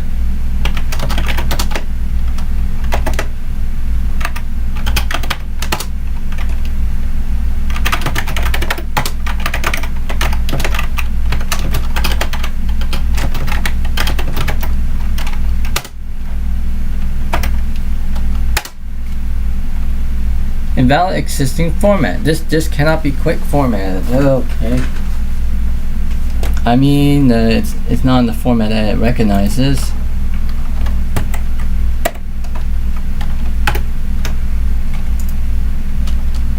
So it needs to proceed with unconditional formatting.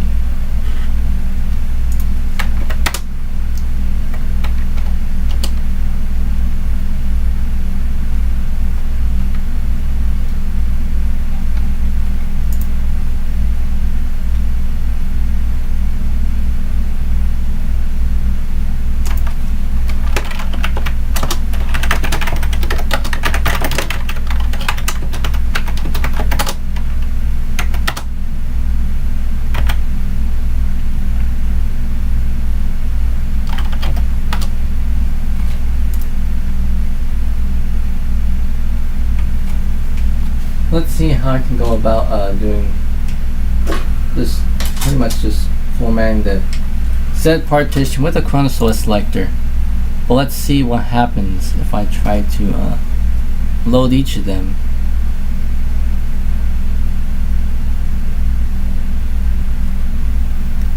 So I use that physical drive. Let's see what happens if I try to load them both. I think it's just gonna share it.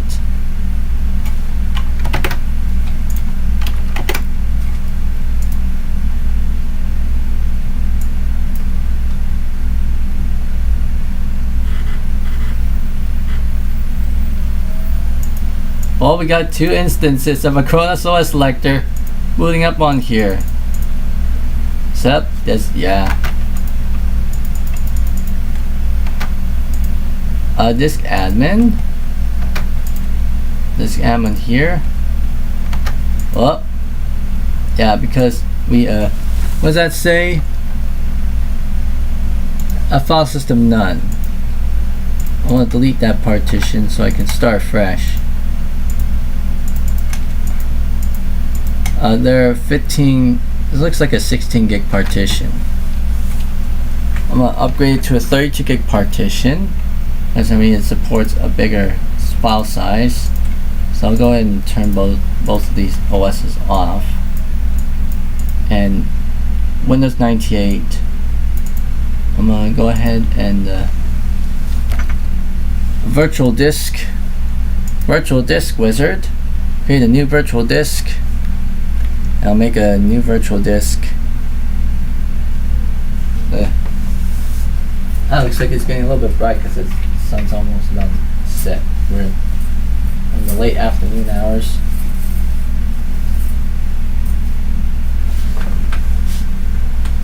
A virtual hard disk under the Windows 98 hard disk. Yes, dynamically expanding. 32,768. So that's a 32 gig partition. Hopefully that should be correct. For Windows ME, it's the same thing, same size.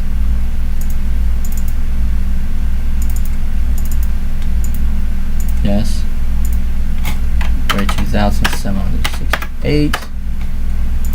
There we go. Now let's launch into Windows 98 first.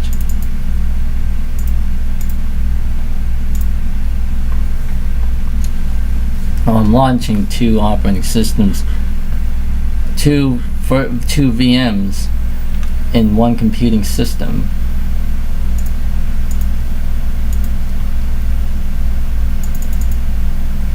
Run disk admin.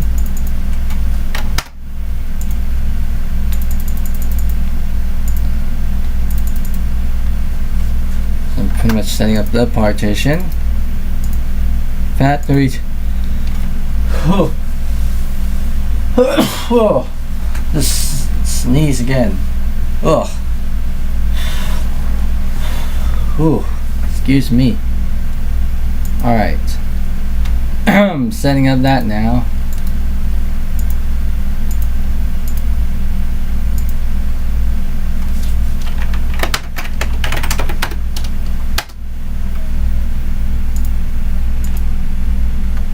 There we go. We got Windows 98 partition there.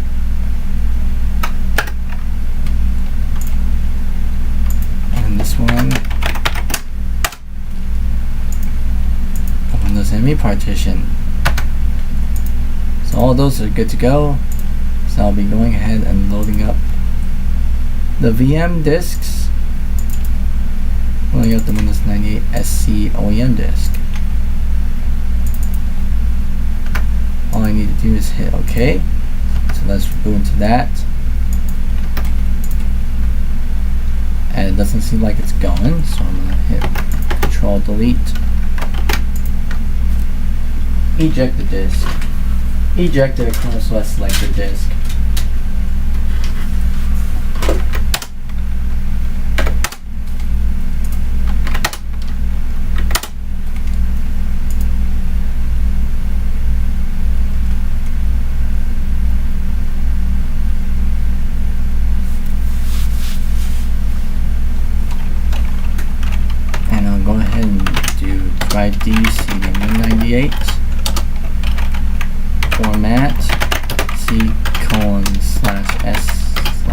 you. Just do on both.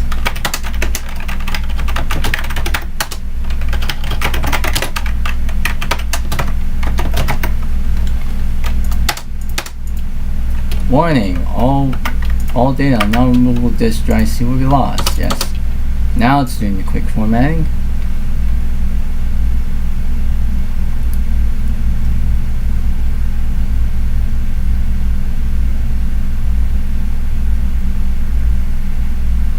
Alright, the ME stuff is going.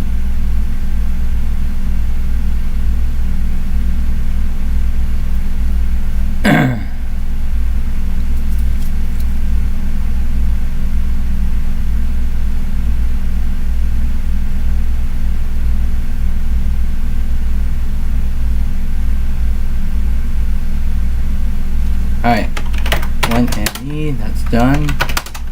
So make directory Windows options caps. And that's already set up now. Alright, now Win98.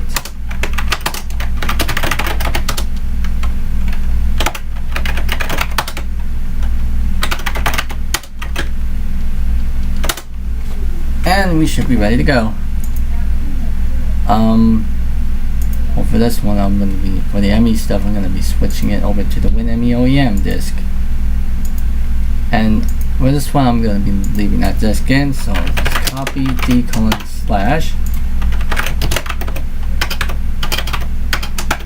Win9. So in the case of 98, it's 8.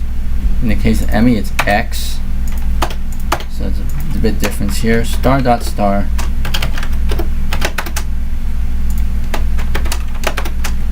And then we'll hit enter. There we go. Now it's copying files.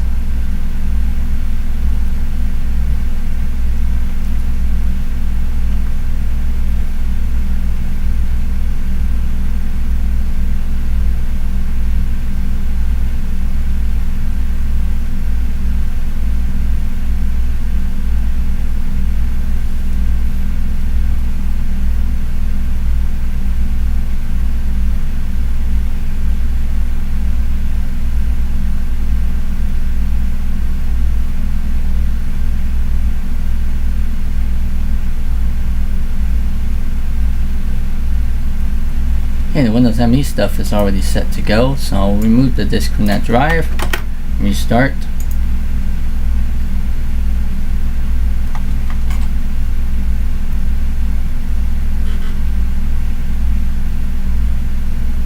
That one seems ready to go.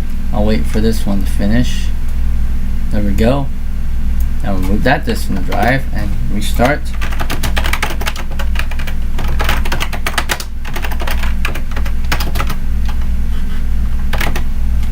There we go. CD Windows options caps setup/is. We use the is command so it doesn't do the scan disk check. There we go. Let's see our differences. There we go. Welcome to Windows 98 setup. Congratulations on choosing Windows 98. The software that makes your computer more powerful, reliable, manageable, and entertaining. With Windows 98, you can connect to the internet quickly and easily. And Windows 98 is even easier to use than Windows 95. Setup will take from 30 to 60 minutes depending on the speed of your computer to begin setup. Click continue. And you can definitely tell here the setup procedures are a bit similar, just with one minor difference. You see this part here is slightly changed. And it doesn't start with this little window here.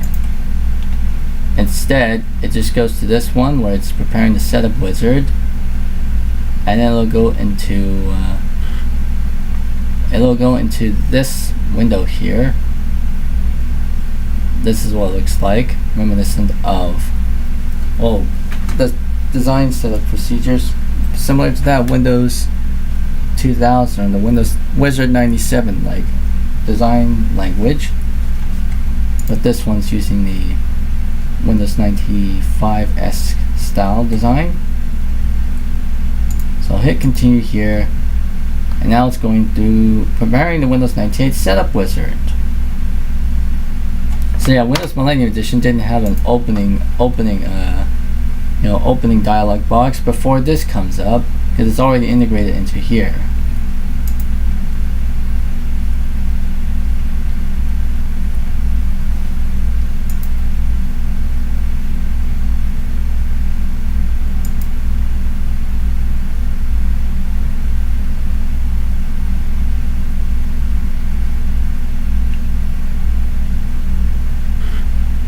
And we can see here, this is the window that comes up.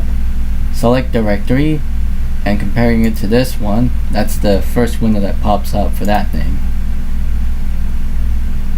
So we can definitely see some differences here as far as the looks.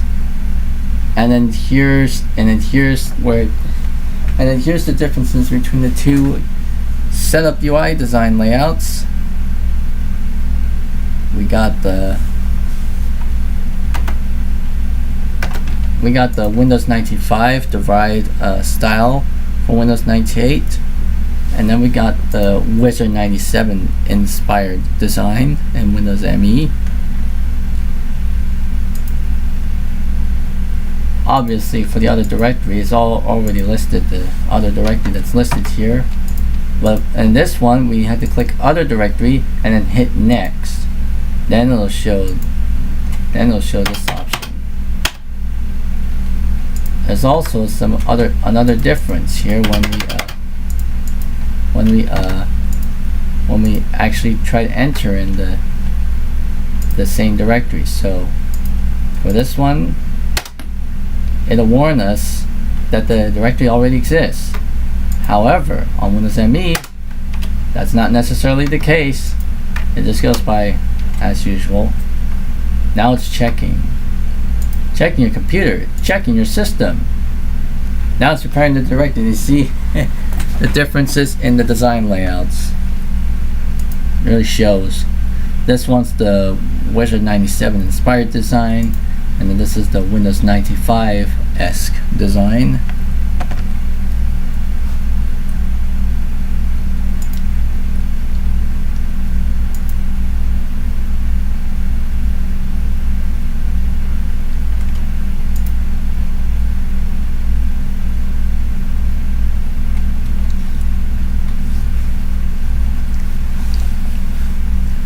And yes, the bolding present in this design is not present in this one. So this text is not bolded, this text is not bolded, whereas in 98 it is. And it also doesn't have the lines, that are present on 98 is here. You can see they're absent on there.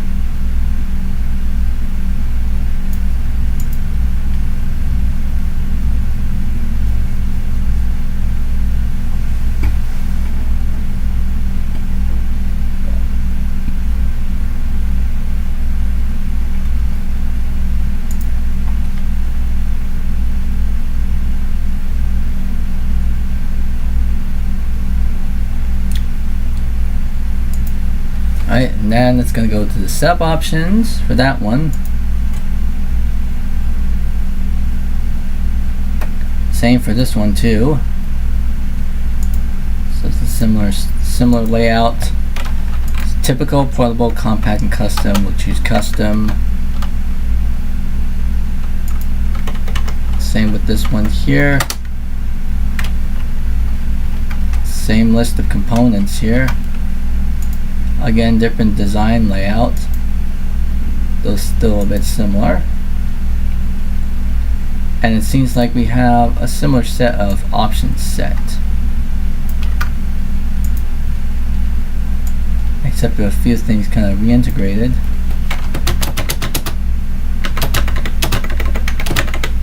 So once again, I'm just going to select everything. Select everything here in the list because I can, just excluding certain things like internet tools. We don't want internet connection sharing. Now internet tools is integrated into the communications section, so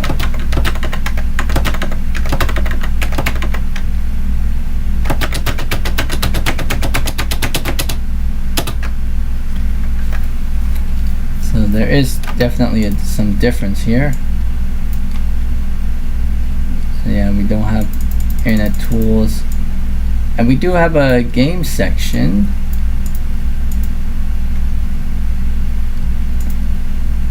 And we do have a game section here, which includes classic games, internet games, and the plus games, which includes pinball and spider solitaire, which I think it includes pinball from plus Windows 95 and spider solitaire. I think that only came with exclusive to Enemy or something, or that probably came with the plus package, I think. I don't know. Oh yeah, the plus games, the 3D pinball from plus 95, and maybe spider solitaire from maybe plus 98. I don't know, but it's like a superset of things. So communications, there's internet connection sharing, so you can see some of these options from the internet tools has been kind of merged under the communications tab. I'll hit next on that one, and I'll hit next on this one. So there's the network identification stuff, which looks slightly similar, except in a different design. It also does not have these type of billboards too. So hit next on that one, and hit next on this one.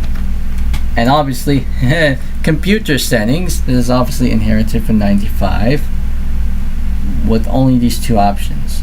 But on Windows ME, it's a bit different. So we just got everything here: country, region, keyboard layout, and then I'll hit next here, establishing location. And now here it allows us to set our time zone from within the first part setup. Normally in most 9X releases like 95 and 98, it only allows you to set the time zone from within the latter portion. Now here it does it. In ME it doesn't here. Now it's asking us to do startup disk, creating a startup disk. So now it's gonna, we don't want to create a startup disk obviously, so I'll probably skip that. So hit cancel.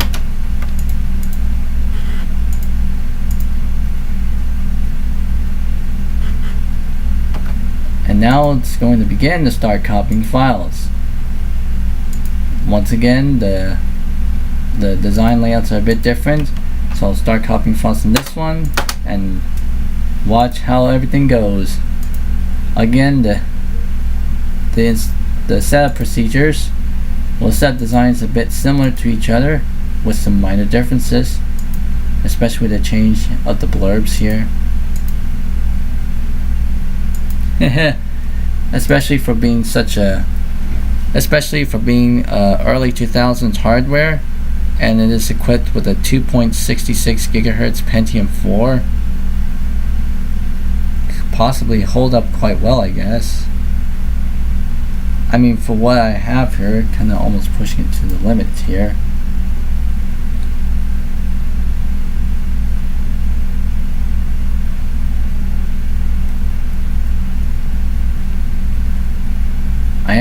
I am obviously reading the messages, by the way, in the chat, so because I'm looking at it from time to time. 148 views and 5 concurrent viewers now.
now. It is starting.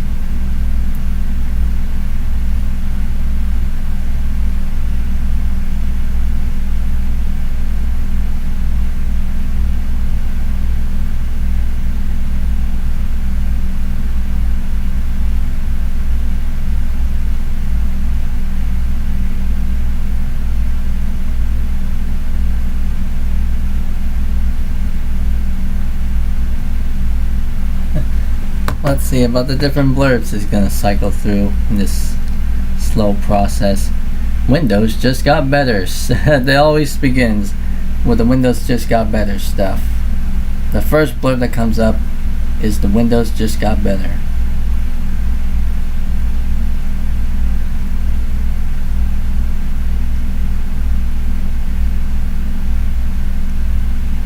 Obviously, I'm giving both VMs equal CPU time.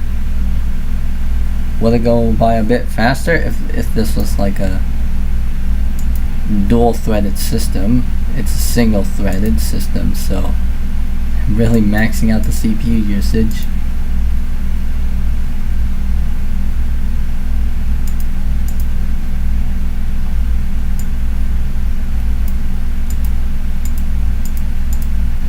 There we go.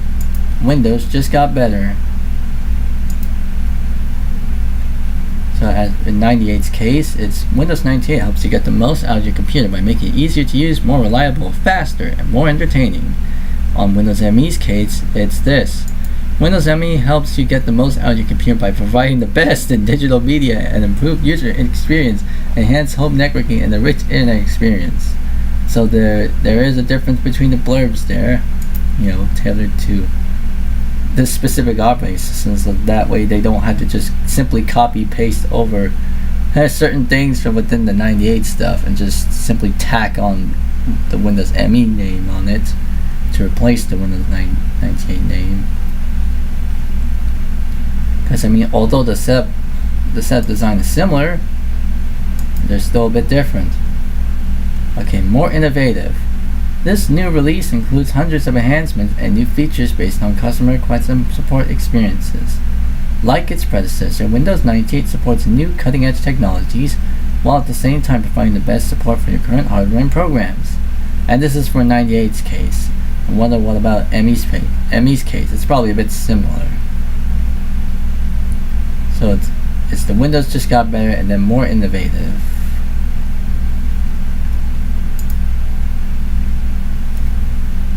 We'll see how this goes.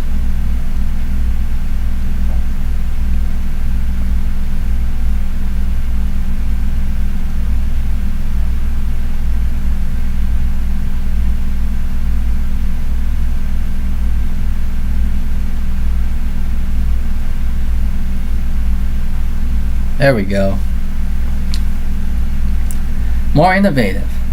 In ME's case, this new release includes hundreds of enhancements. Yeah, this is pretty much almost similar to that of Windows 98. It's just it has Windows ME tacked onto it. So nothing new here. Easier to use.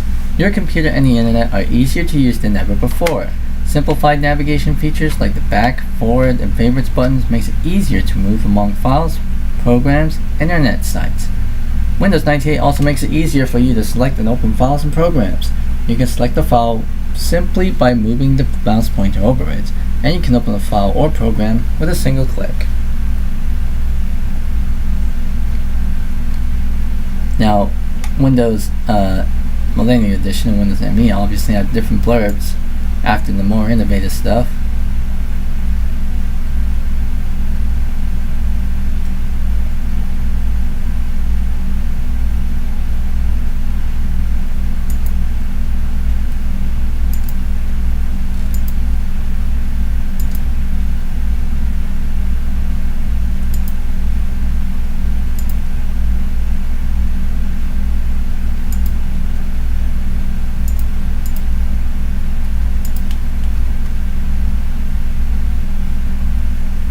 CPU usage, 100%. It's maxed out. 305 threads on a single core, single threaded system.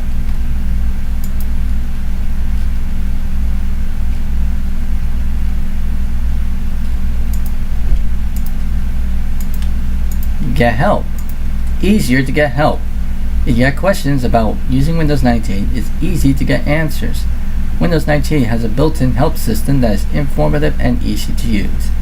If you have access to the internet, you can visit the new Windows Update site, a web-based extension of Windows 98 that includes the latest product assistance information.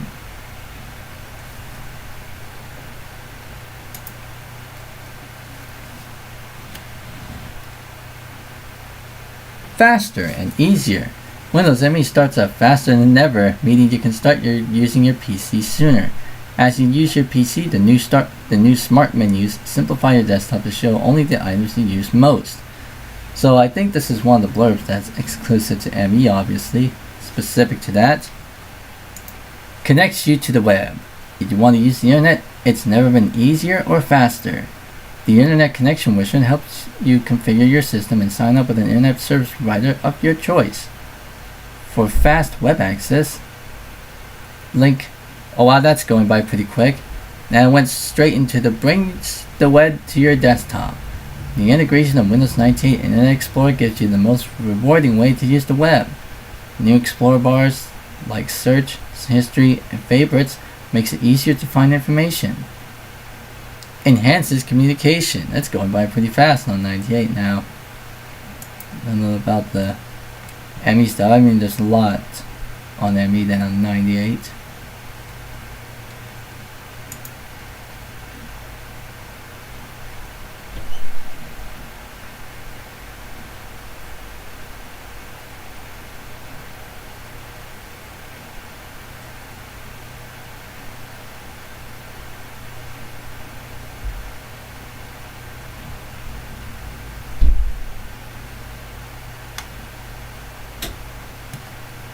Let me see if I can pause this one so I can allocate more time for ME just to catch up.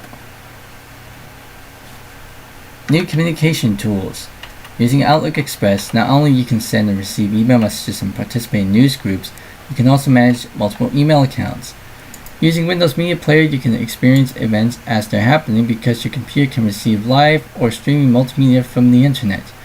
You can hold online video conferences, chat, and share resources by using NetMeeting.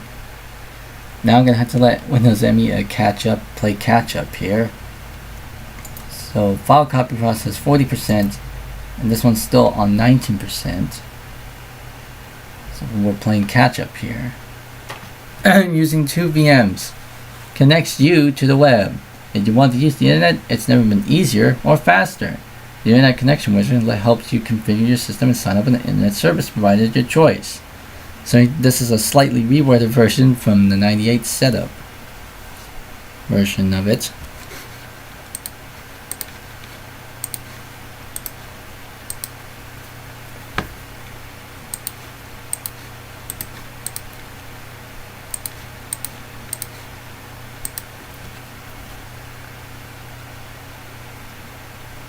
Delivers the web to you. The integration of Windows ME and Internet Explorer gives you the most rewarding way to use the web. Enhances communication. Windows ME gives you exciting tools that help you communicate and work with family and colleagues worldwide. New communication tools. Using MSN Messenger service, you can see which of your friends are online and chat with them instantly. With NetMeeting, you can hold online video conferences, chat, and share resources.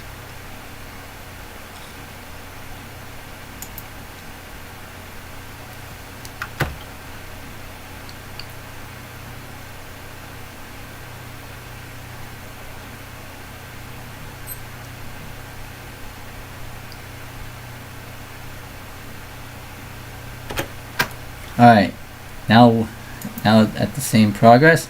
Home networking. As more homes get multiple PCs, it's becoming more important than ever to share resources such as files, printers, and modems between PCs.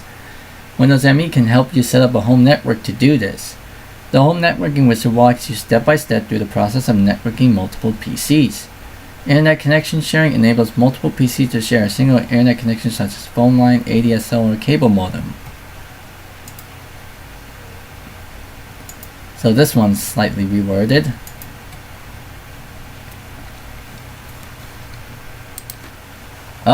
More entertaining. By converging real-time 2D and 3D graphics, digital video and audio, and the internet, Windows ME redefines the role of the computer as a new entertainment center for the home. Alright, now Windows 98 needs to play catch-up now.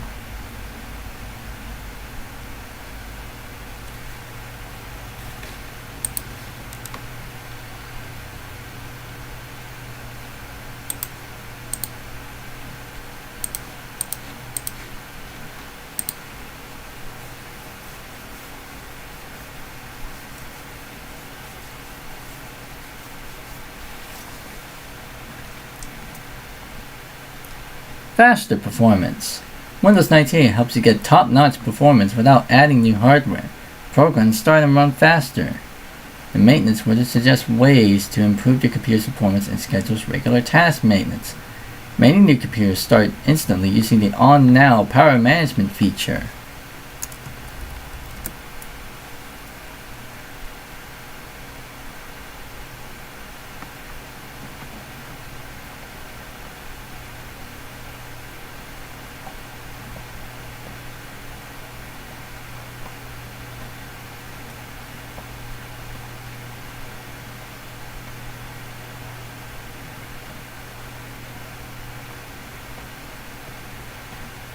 More storage space. Alright, playing catch up now. Gain extra disk space by converting your hard disk to the FAT32 file system. This file system also supports large capacity drives. Now this blurb here is exclusive to 98. It doesn't appear in the Millennium Edition, obviously.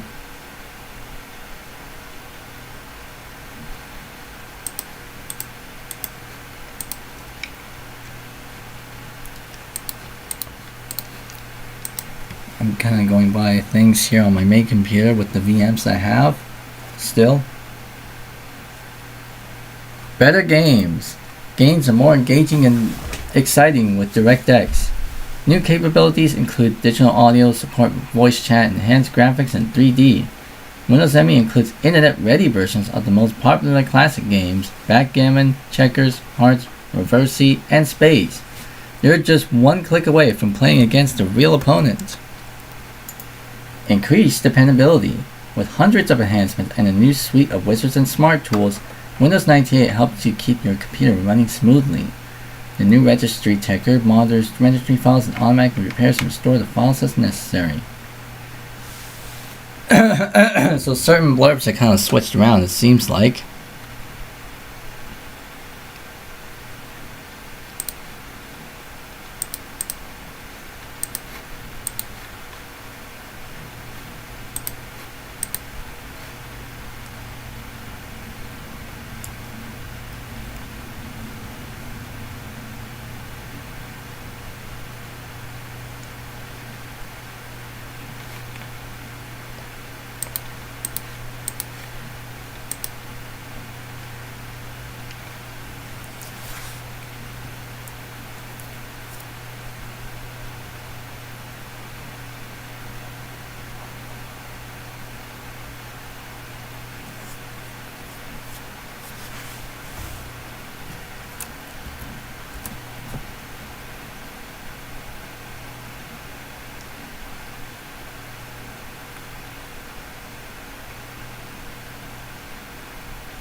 Increased reliability.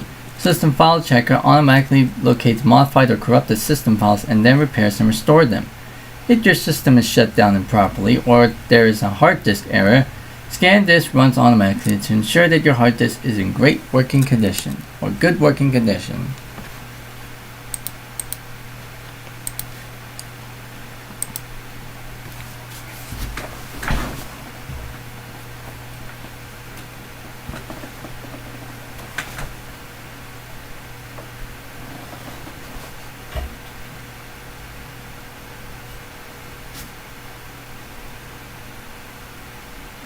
More entertaining.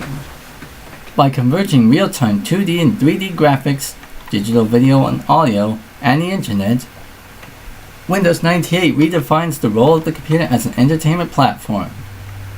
With support for DVD, digital audio, and processors with MMX technology, you can watch full motion, full screen multimedia titles on your computer. With support for multiple monitors, you can extend your Windows desktop onto several monitors. Asterisk, MMX is a trademark of Intel Corp. Obviously, this whole blurb here is obviously removed, and this was slightly reworded. Music and video. Windows Media Player 7 offers consumers the first fully integrated digital media experience, including playback of CD quality audio, streaming, and downloadable audio and video, jukebox capabilities, internet radio, and more. Better games. Games are more engaging and exciting with DirectX capabilities, including digital audio, support for force feedback joysticks, and enhanced graphics in 3D. DirectX provides the fastest graphics for video performance for computer games.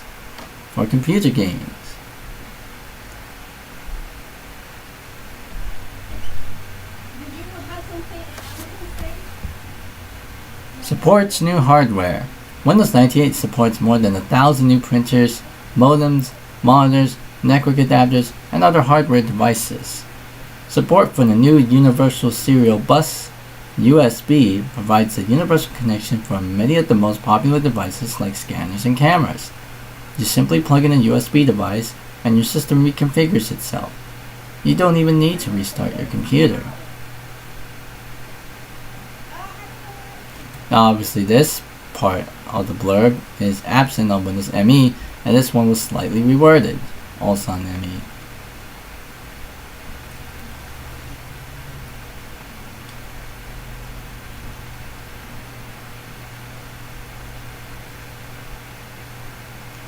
More accessible. Windows 98 provides new accessibility features that makes it easier for people to interact with computers. Microsoft Magnifier enlarged a portion of your screen up to 9 times its normal size. You can invert colors and use a high contrast color scheme.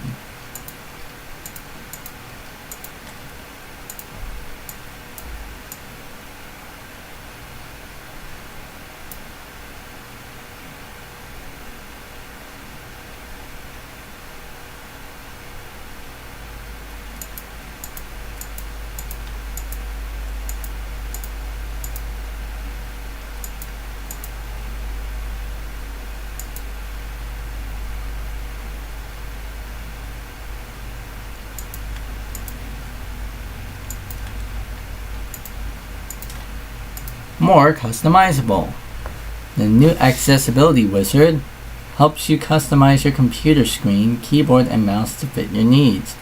To make items easier to see, you can increase the contrast, switch to a larger text size, and have your mouse pointer leave a trail. You can customize keyboard options and replace computer sounds with visual alerts.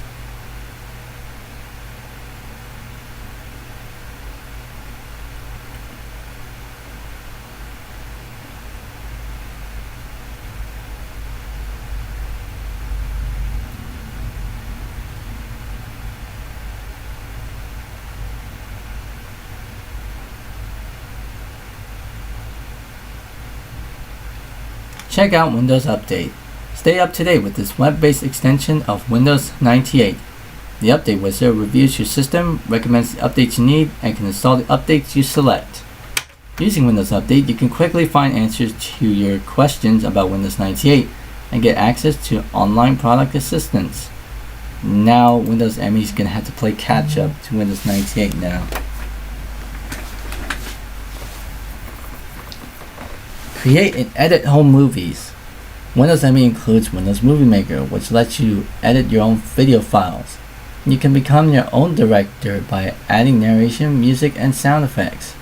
The movie files you can create with Movie Maker are so small they're easy to share with friends and family through email, or you can easily publish them to the web.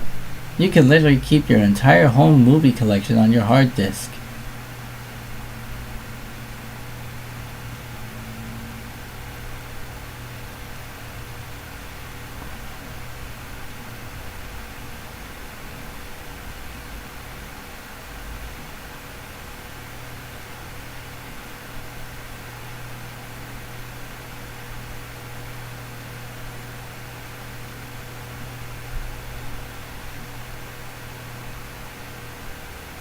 digital photography. You can see that more people are turning into digital photography because it's easy to share and send photos using your PC. Windows ME makes it easier to transfer images from your scanner or digital camera.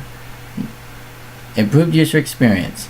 With hundreds of enhancements and a new suite of wizards and smart tools, Windows ME helps you keep your computer running smoothly. System file protection automatically protects key system files so you can't delete them by mistake. System restore allows you to undo harmful changes to your computer. It tracks key changes to your system and creates restore points that you can restore your computer to if problems arise. Easy to update. Stay up to date with this web-based web-based version of extension of Windows ME. Windows Update reviews your system, recommends the updates you need, and can install the updates you select. You can even set up your PC to receive updates automatically. Note the differences between the wordings between these same blurbs. The title is Check Out Windows Update, whereas this one says Easy to Update. The blurbs are a bit different, as I said. Easier to get help. If you have questions about using Windows ME, it's easy to get answers. Windows ME has a built-in help and support center that is informative and easy to use, complete with tours, step-by-step instructions, troubleshooters, and links to the web for the very latest information.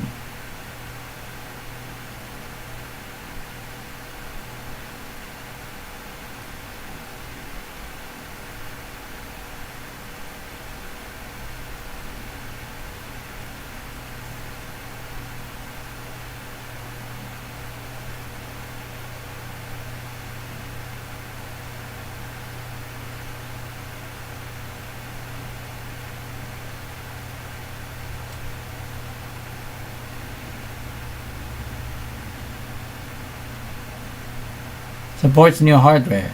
Windows ME supports the broadest range of new printers, modems, monitors, network adapters, and other hardware devices.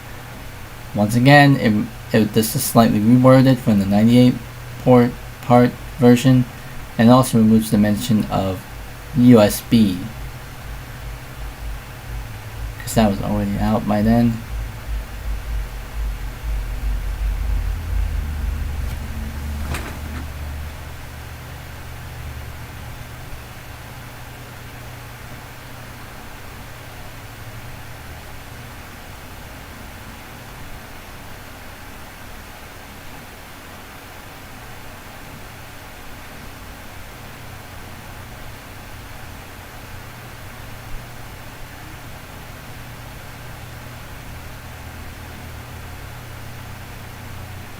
Supports new hardware. Oh, we're still in this blurb. Okay. Well, we're on 86% here. Still playing catch up.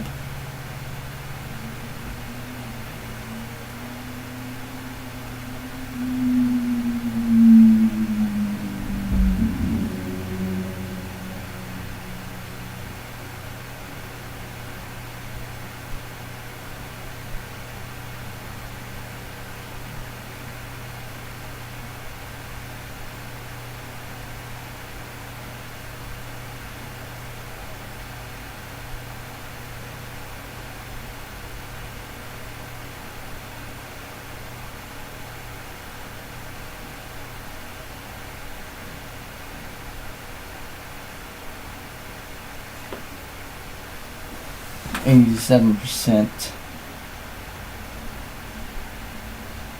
Now it's on 88%.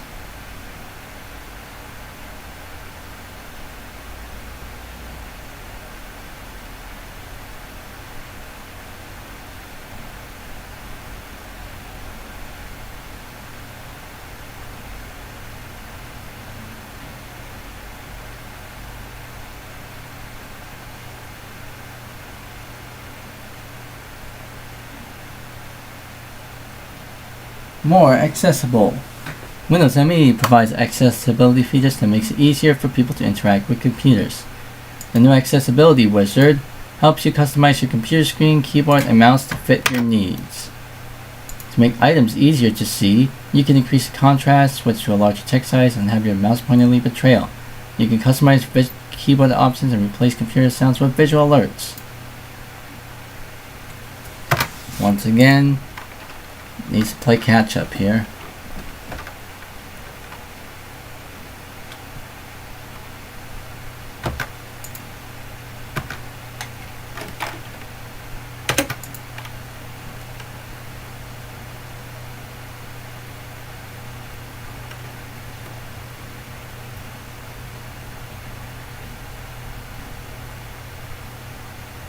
The last word is always the thank you stuff.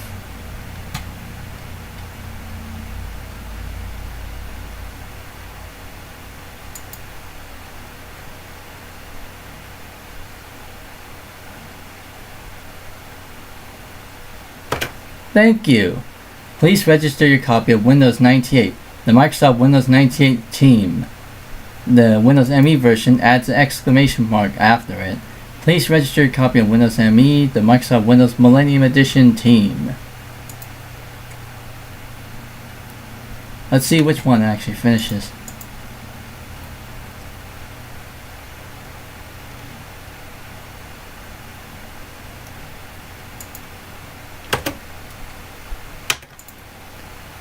Getting them a heads up here.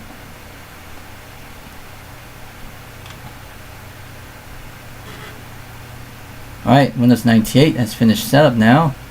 Setup needs to restart your computer to continue. Your computer will automatically restart in 15 seconds or when you click restart now. There we go. So I just kind of restart them simultaneously. It would seem like it. Well, Windows 98, let's see its first boot screen. Getting ready to run Windows for the first time. And there's the Windows ME first boot screen, which is just the same. It does not have the getting ready to run Windows for the first time thingery, though it was present in the beta versions though.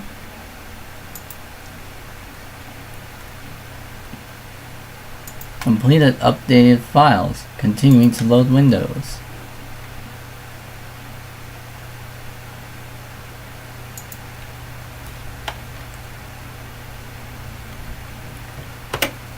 And I'll pause it here while Windows 98 begins to load it. There we go. So Windows 98 is loading and Windows ME is loading, but here's the difference. So there we go. Windows ME is already going into that part of setup, where it's going into initializing the driver database. But for Windows 98, I'm gonna go to the user info now.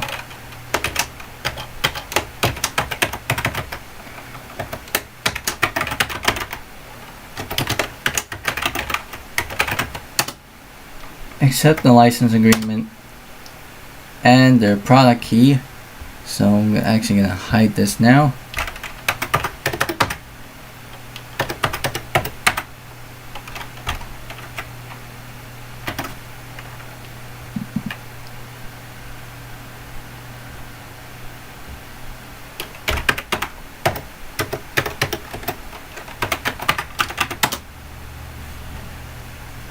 There we go. Windows 98 saved all information. Click Finish to continue starting Windows 98. And there we go. Windows 98 is initializing the driver database and Windows Millennium Edition is now initializing its driver database. So both of them are running, and you can definitely see a difference between the design layouts. This one has a full-on background while this one just reuses the GUI portion from the first part of the GUI portion of setup.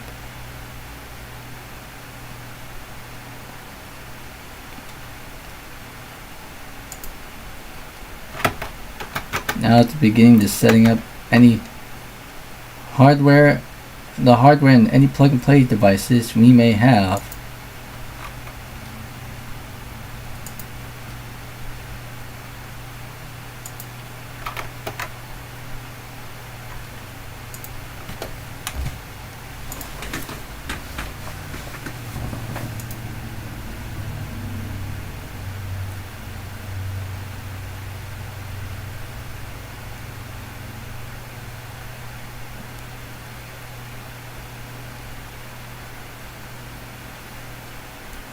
move the windows down so that way we can see this without that glare at the top.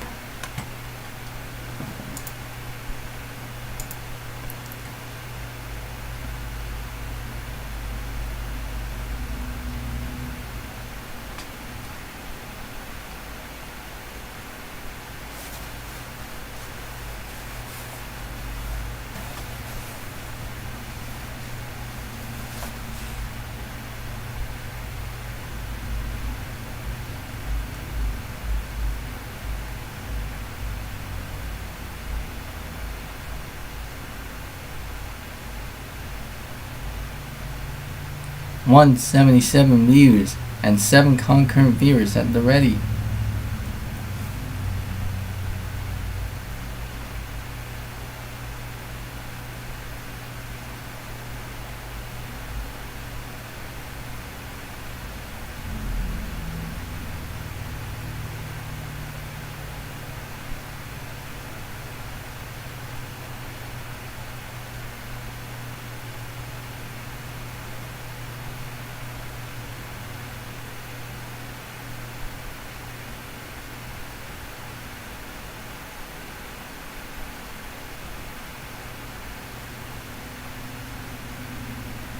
And now Windows 98 is now detecting non-plug-and-play hardware on the system. Windows is now detecting non-plug-and-play hardware in your computer.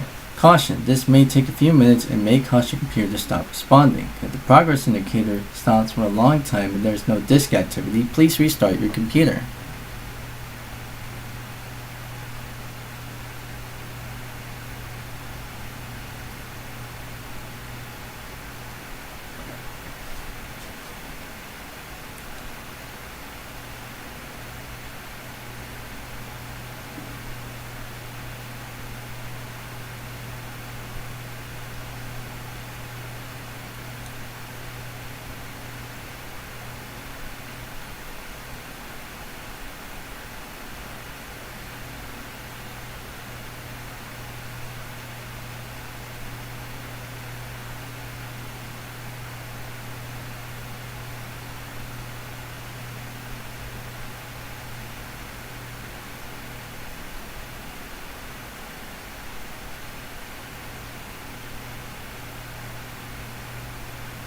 And now Windows Millennium Edition is detecting non-plug-and-play hardware.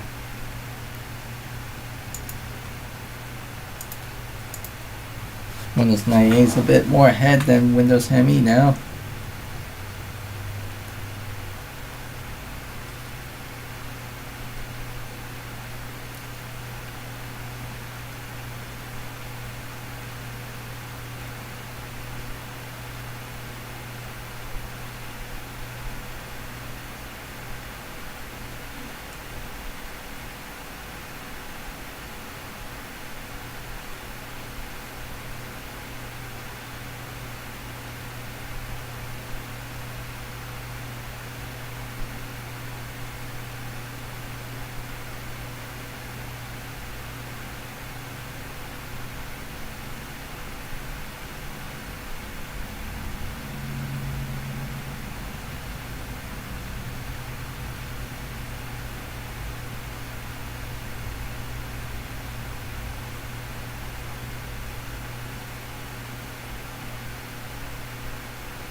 Alright, Windows 98 is still continuing now, and I guess also about time that I shall let it pause here as soon as it gets into that final portion of setup for Windows 98.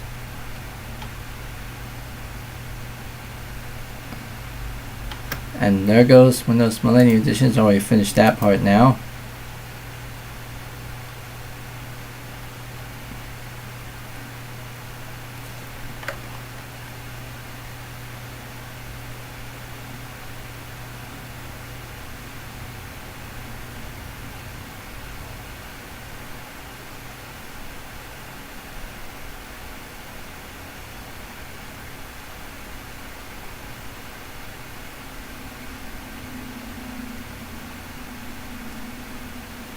and Windows 98 is on that last part setup where it's going to set the time zone for us at this part. And Windows Millennium Edition prompts us to do the stuff that Windows 98 prompts us first and foremost before getting into the driver stuff. So I'll do all those. The product key now. Drop my phone, the other phone.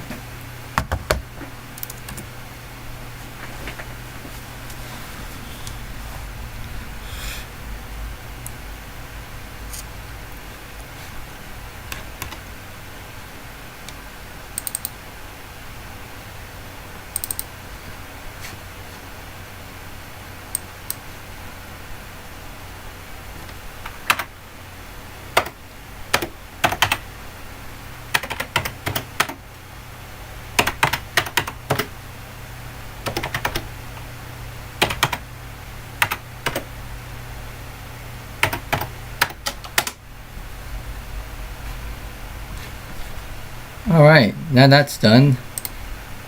And it shows another bitmap that doesn't actually reminiscent of the ones from 95, 98. Completing Windows Millennium Edition setup. Windows Millennium Edition setup saved all information. Click finish to complete setup and start Windows Millennium Edition. Though it's going to do another restart here.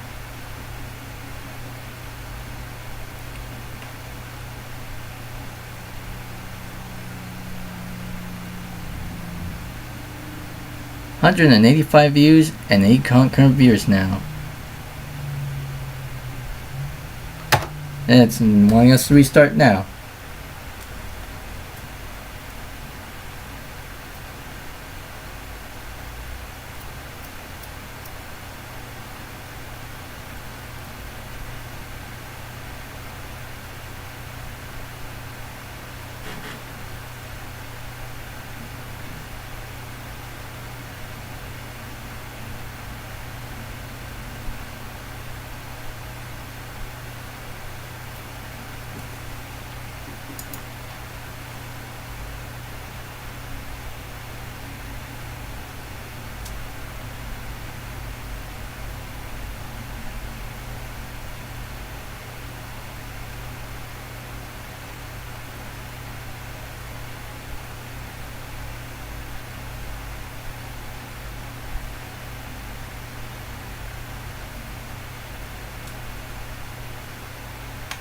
Oh wow, Windows ME is running at a much higher resolution now than Windows 98 does.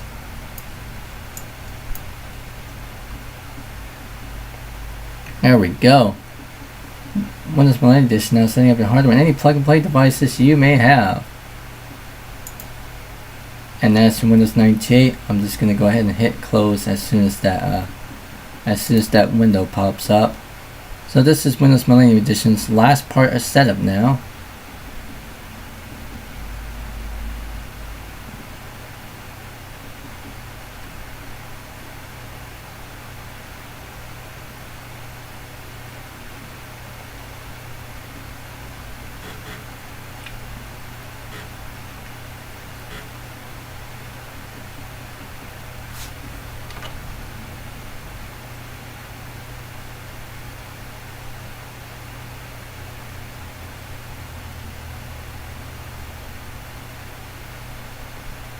It's at the last part setup now.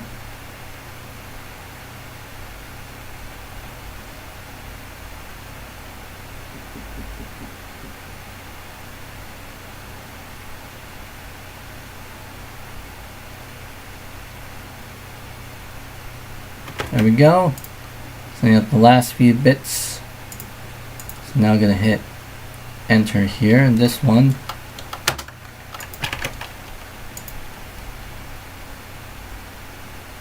Windows is now setting up control panel, which you can use if you want to adjust your computer settings later. Now updating the start menu shortcuts, and you can see the differences here. Now it's using the color scheme from Windows 2000.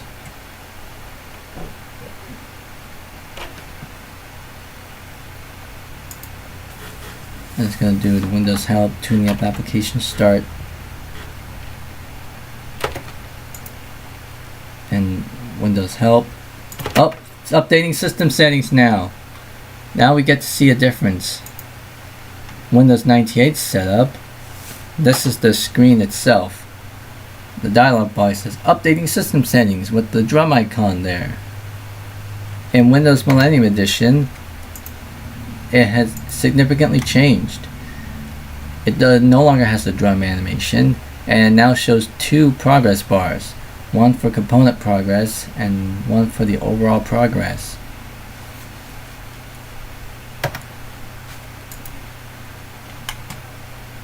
So, much difference here.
.190 views and 6 concurrent viewers now.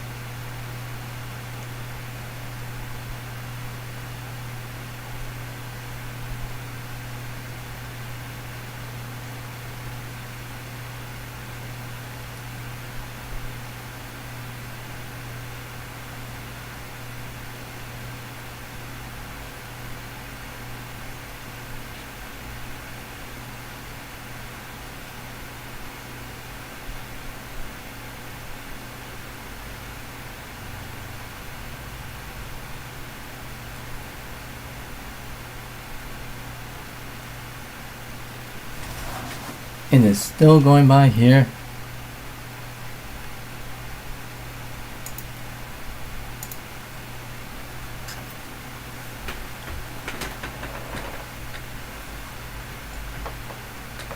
Ugh.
making some progress, albeit a bit slow, but we'll get there.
One minute on 98, and still 3 minutes on the ME stuff, but it seems like Windows 98 is almost there.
Let me play catch up here.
And there's less than a minute.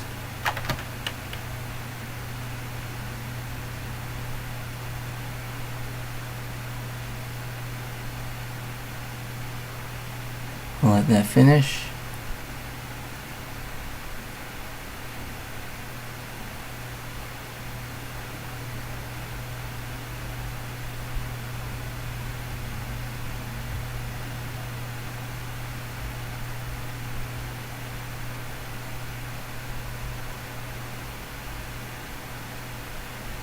There we go. Setup needs to restart your computer to continue. Your computer will automatically restart in 15 seconds or when you click restart now. Obviously, it is going by a bit slowly here, but we have synchronized both of them, so.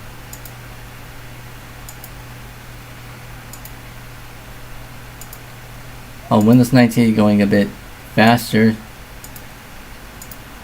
And then here. And it's restarting.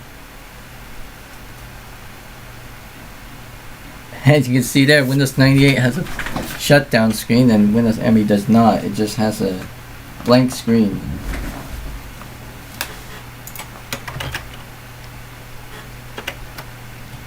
Alright, now we're synchronizing Windows 98 and Windows ME now.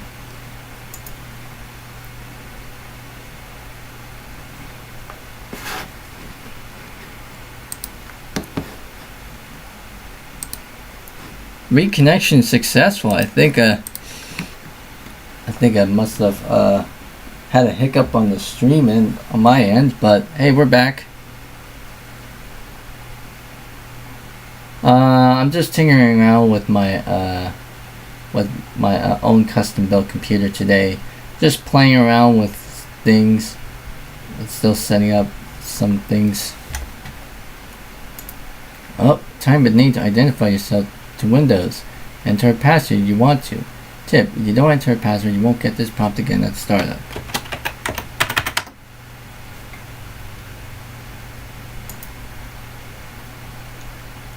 Oh, Windows ME reached the desktop there. Windows 98 still taking time to boot.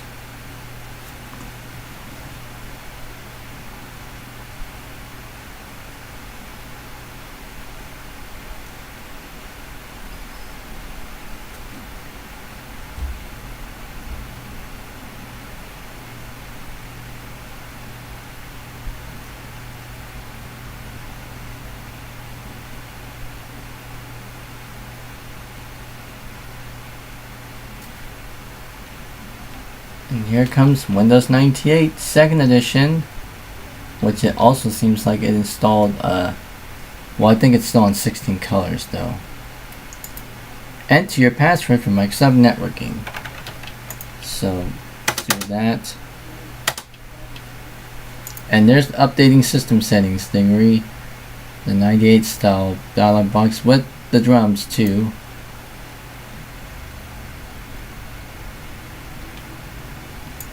Up, and now it's setting up the hardware information database. Unknown device. Default monitor.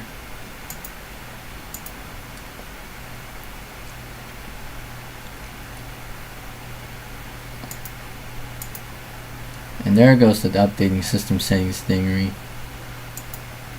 Oh, that's going by fairly quick.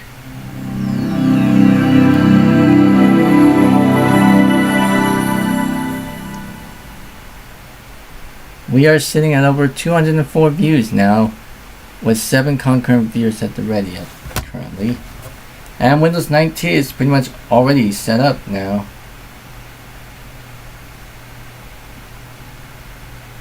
He's gonna play its welcome music now.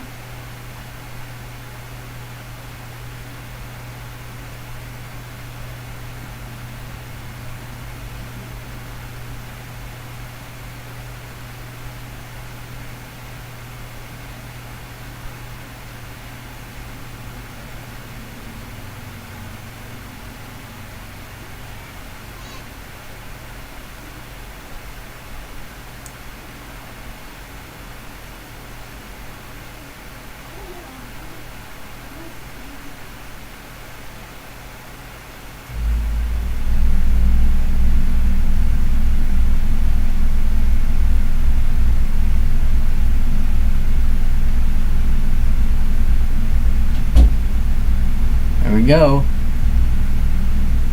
And it's gonna launch the welcome thing.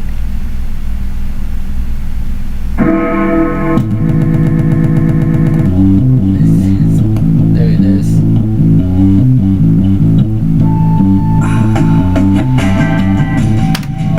I'll be running a bit slow. Oh, clicked on Windows Millennium Edition and then muted Windows 98's VM.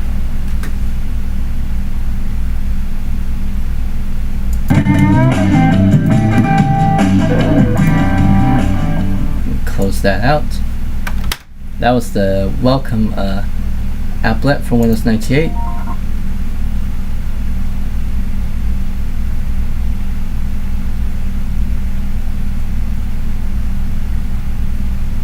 I heard a little bit of that Windows 2000/ME start sound, but I think it got a bit truncated. Got cut off. Yeah, I think it got a bit truncated there.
Alright, Windows ME is already installed with the sound and video drivers already. And Windows 98 too as well, albeit running at a slightly lower color depth. Yeah, it's running at 256 colors. I'm gonna as well increase this to about like what? True color 800 by 600. And this one's running at high color 16-bit, so I'll probably set the same thing as this one. I start to set things here. Apply.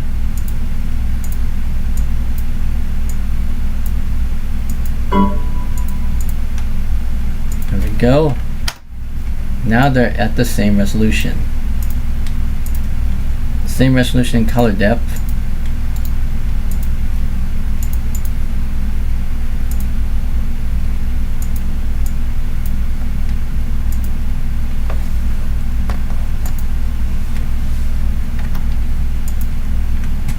Now I'm gonna have to go ahead and install the machine editions now for both of them.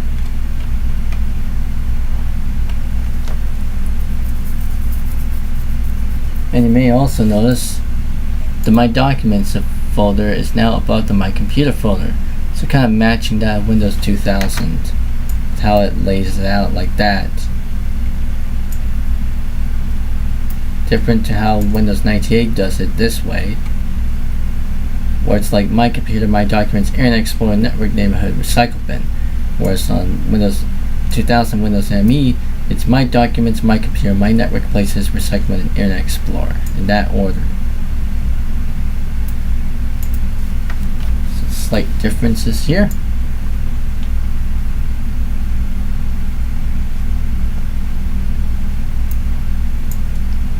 Whoops.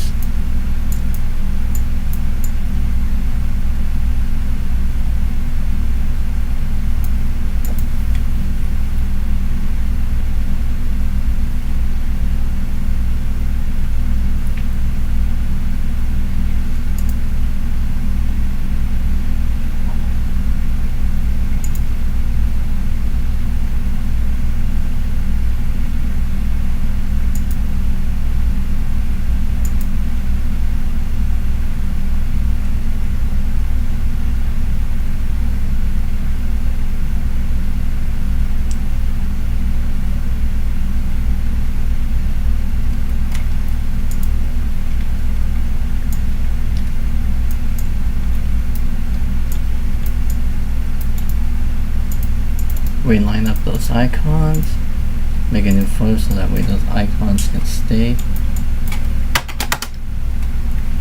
Virtual machine editions. So enter for both of them. Now it's installing the VM editions.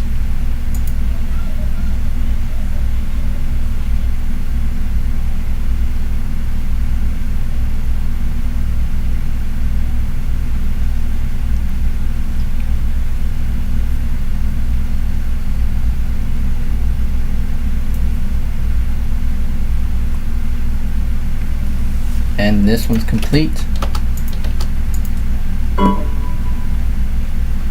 Yes. Let that restart. Let both of them restart.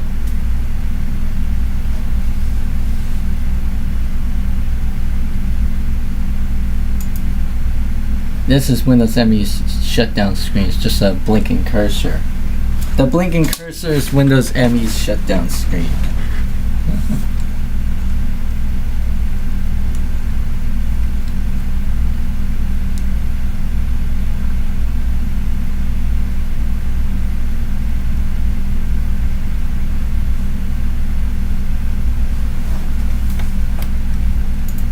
Go. Both operating systems are running.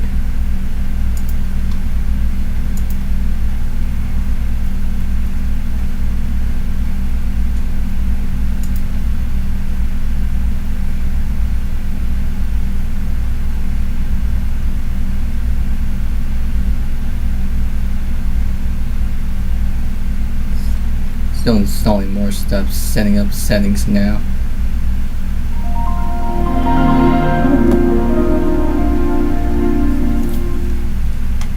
There's the Windows 2000/ME startup sound.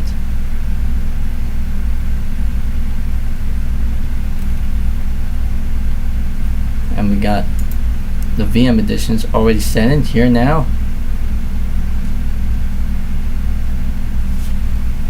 And let's go into control panel and see the new category view. 210 views and 7 concurrent viewers.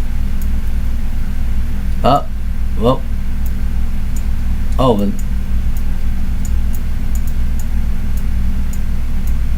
okay. Alright, enter.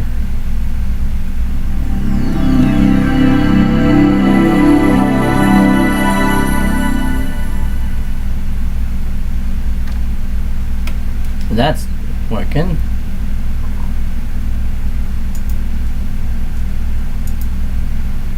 Do that. Network, I'm gonna install some other networks clients. Networks, and family logon.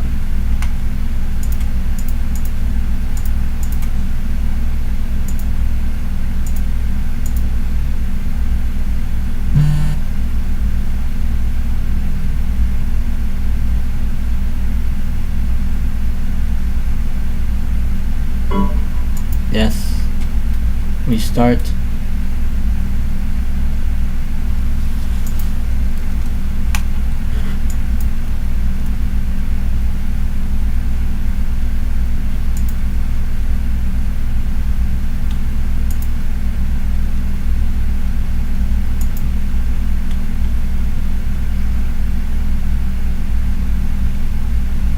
Let's open up Windows.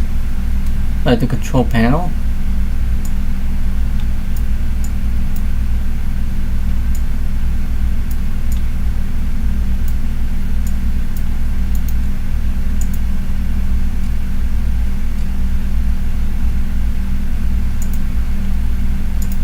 And there's the Microsoft networking stuff now.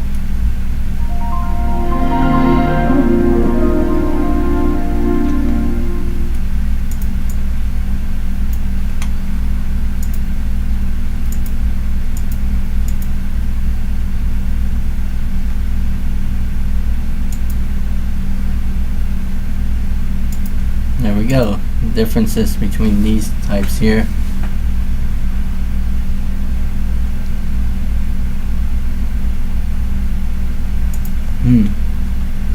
I'm looking at chat.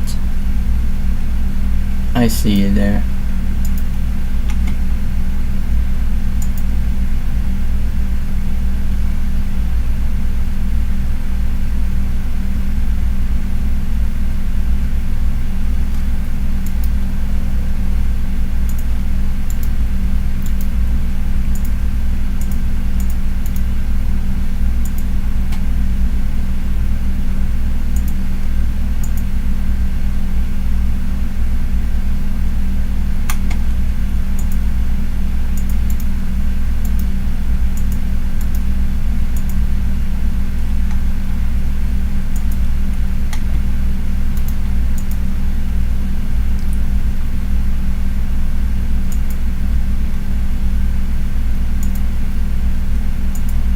About Windows 98 shows that, and then this one shows this Windows 2000 style about box, but this one shows the 95-98 style. So this one's radically changed.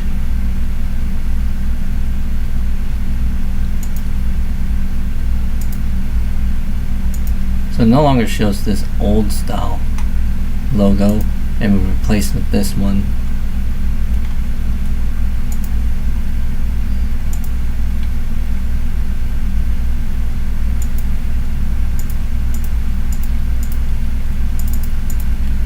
Of course, for sounds and multimedia, I'm gonna get the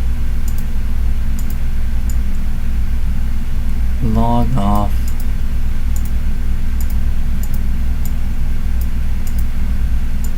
sound. Just kind of like add those, and you can also tell. You can also see certain stuff is pretty much like they're all uppercase. So, because it removed the option to not allow all uppercase names. They're only all in uppercase. Display all control panel options and all folder contents. We want that.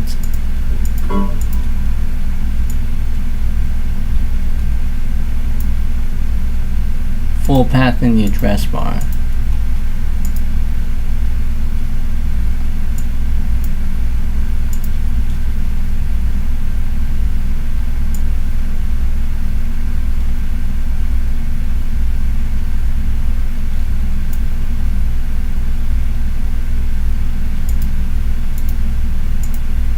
Okay, arrange icons by name. I'm going to go to folder options, like the current folder. And my main phone just died. Oh well.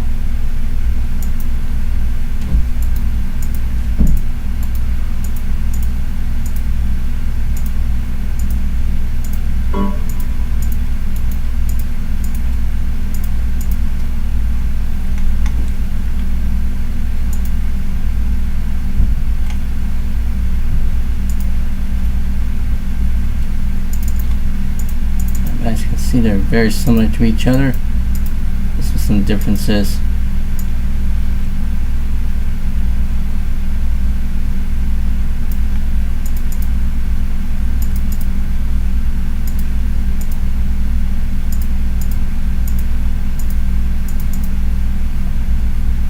Looks like we're running on high color. Let's change it to true color. Oh.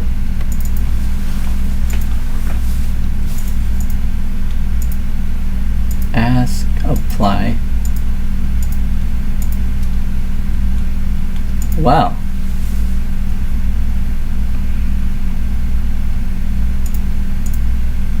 Didn't really do that.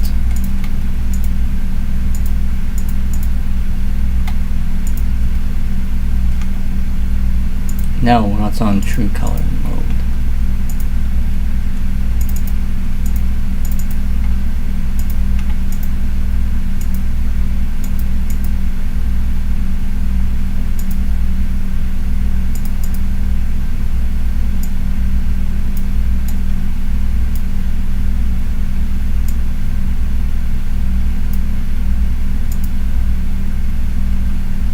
Okay, Windows Millennium is pretty much like a reskinned version of the More Windows theme. It's just the same colors, but excluding the background, and replaced with the stock Windows Millennium background wallpaper. But those icons still has that old background though.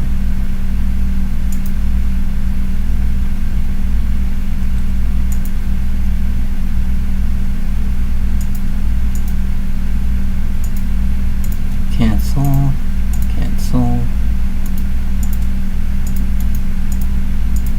And yeah. Also shut down here. This one looks a bit like the Windows 2000 style one, but a bit different. And this one's like the 95-98 style one. Let's go ahead and shut this thing on down. It's first off 98. Oh, I think the right speaker is about to give itself away. It's buzzing now.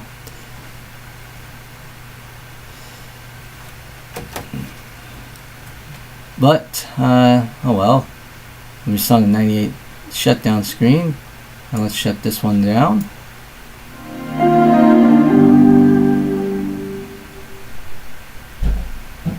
And there's its shutdown screen. It's just a blinking cursor. That's Windows ME shutdown screen, because it doesn't have a proper splash screen anymore. It just only displays a blinking cursor. Oh, I guess that's that for 98 and MEs. It's all set up on here. I think that last one down there is Windows NT 4. Then I'll go ahead and install the other OSs. Well, I mean, I'll set up all the other OSs later. Even Windows XP. Probably set up Windows XP sometime later. I still gotta set up programs on this main machine too. You know, this host machine. 216 views and 9 concurrent views.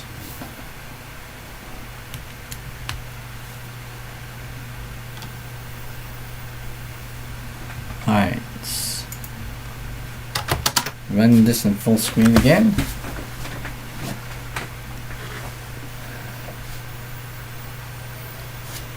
Across was selector, disk admin, and I'll. Okay, so that's a 15 gig partition. Let's see if I can make that to a 32 gig partition again. Full screen mode, adjust screen resolution.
New virtual hard disk. NT4. Yes. 32,768. It's about 32 gigs. Start.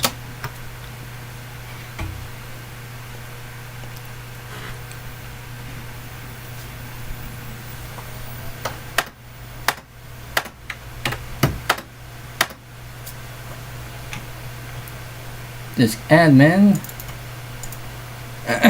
Create an NTFS partition.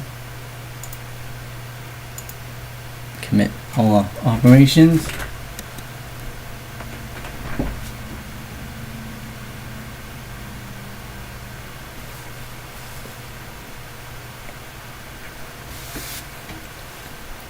There we go. And I'll label this as WinNT. WinNT40.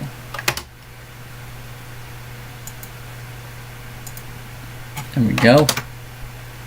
I guess with that out of the way, let's go ahead and eject that disk. I'm going to go ahead and launch Windows NT Workstation.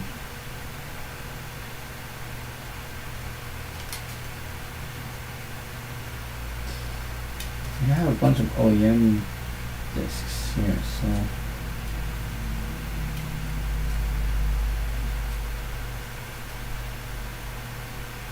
why don't I start off with Service Pack 2?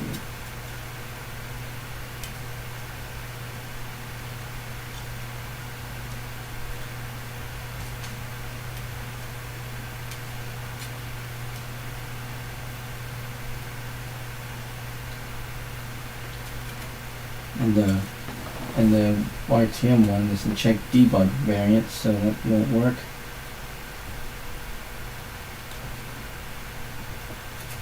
Okay, I think I'll start off with Service Pack 1. See how that works.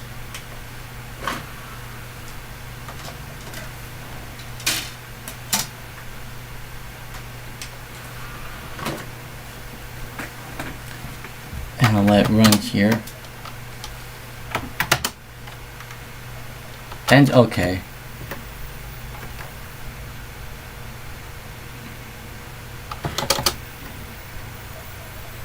Setup is inspecting your computer's hardware configuration.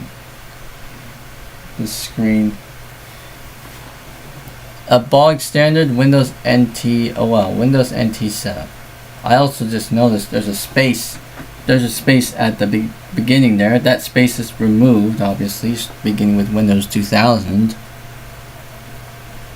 But this part is similar to what it would look like in Windows 2000 and Windows XP, because they use the same procedures. Oh wow, that looks like one system processor, multi-kernel.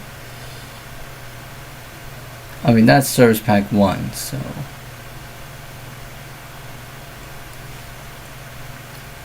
But this is what appears to be a boot screen of some sorts. There we go. Welcome to Setup. This setup program for the Windows NT operating system, version 4.0, prepares Windows NT to run on your computer. So let's hit enter. Oh, it has recognized ID drive. So it's really getting technical here. So a lot of these things Windows 2000 kind of like automates now.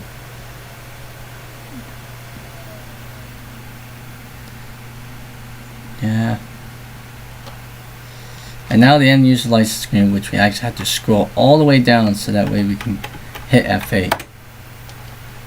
And then this will already be automated by Windows 2002. So, and now comes to this part, the partitioning stuff.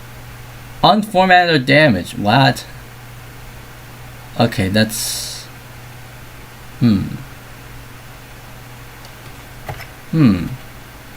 Shall I, maybe I should jumpstart to Service Pack 2, why not? Because I know it's an OEM one.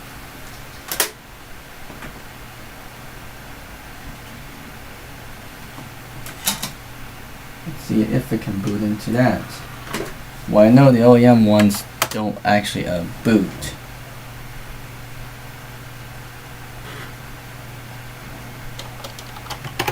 Wait.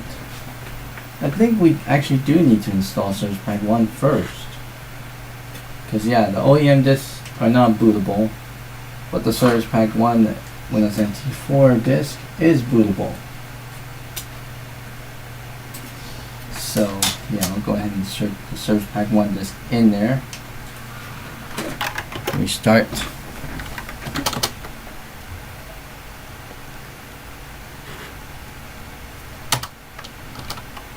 Oh, it seems like it switched Dell to enter setup. Yeah, it seems like it's going to There's the BIOS utility now. Boot settings configuration. Quiet boot disabled.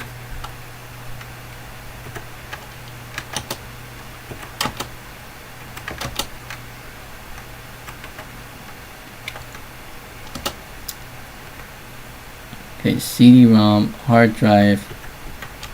Oh really? It doesn't actually see the. It doesn't actually see the. Maybe it hasn't been loaded yet. The physical drive's not actually loaded.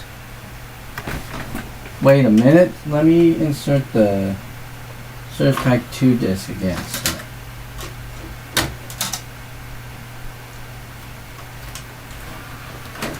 And let me launch that now, because I think I may be wrong here. But if that OEM disk does not want to boot, then that pretty much proves my point, that it can't boot off of it. Okay, so now it's booting. Restart.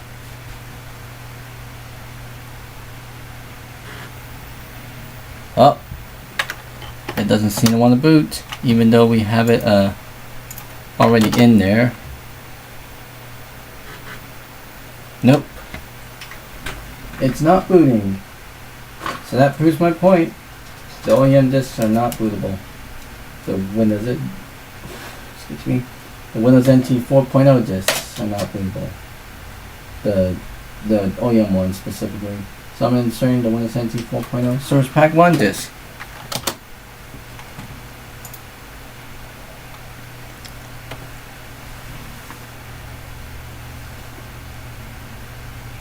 Let's see here. Use the physical drive. Reboot. Reboot.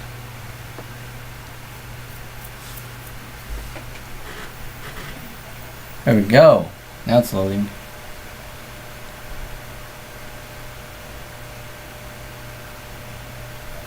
I see Home for the Elderly in the chat now.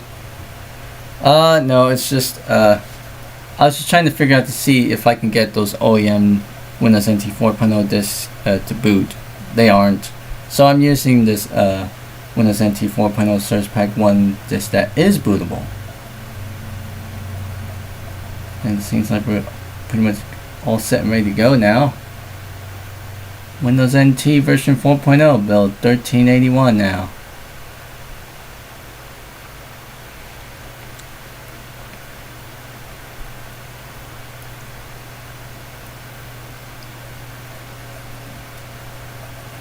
There we go. Set up. Yes. Yes. Unformatted or damaged. The partition you've chosen is recognized by NT as unformatted or damaged. I'll press C. Let's see if we can use the NTFS file system, but I think it's gonna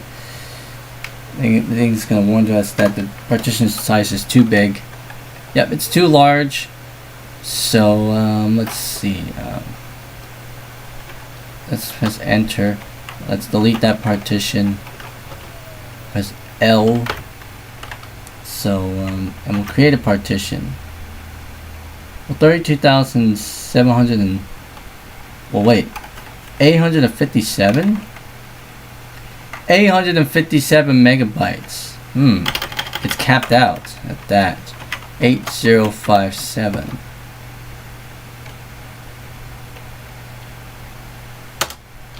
And I'll format it with the NTFS. Oh, still says it's too large. So let's see how I can go about this. Let me go to 4 gig. 4 gig is 4096. 8 gigs is 8192, but 6. Let's see. 7 gig. Let's make a 7 gig partition. And that will be 7168. NTFS. Nope, that's too large. Still thinks it's too large. Alright. 6 gigabyte, that's 6144. NTFS. Nope, still says it's too large. How about a 5 gig partition? And we'll install it from there. 5120. Whoops. 5120. Will that install if I format it by NTFS? Nope, still says it's too large. So a 4 gig partition it is. It's like 4096.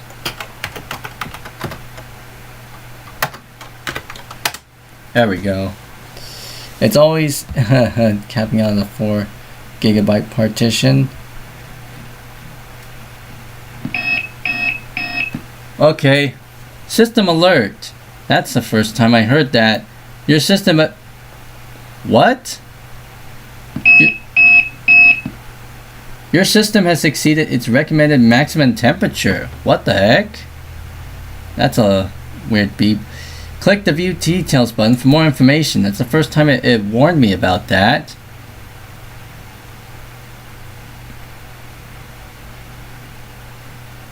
There's another whoa. The system at alert state. Sensors have detected that one or more of your system's cooling and or power devices went outside of the normal range. However, all sensors have returned to normal. Click the view alert history. Okay.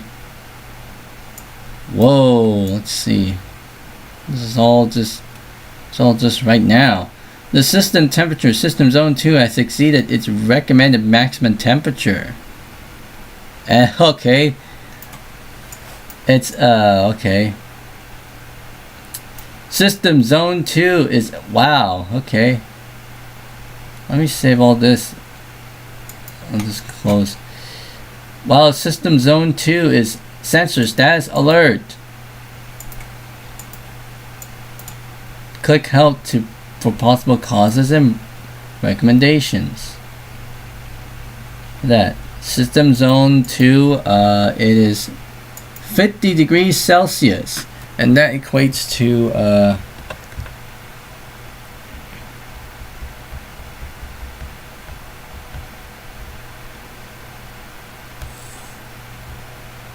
50 degrees Celsius equates to about 122 degrees Fahrenheit. So system zone 2 is actually running a bit hot now. The processor zone is running around like what, 59 degrees Celsius. It's about 138 degrees Fahrenheit. And system zone 1 is 45 degrees Celsius, and that's 132 Fahrenheit. But system zone 2 is running around exactly around 51 degrees Celsius. That's about 123 degrees Fahrenheit. Oh, you're heading out home from the elderly? Okay. Thanks for stopping by this live stream, and I hope to see you on the next one. The system fan is running at around the 2500 RPM range. But is it really running that hot? The system monitor status is actually reporting it to me with that chilling beep. Still seeing alert.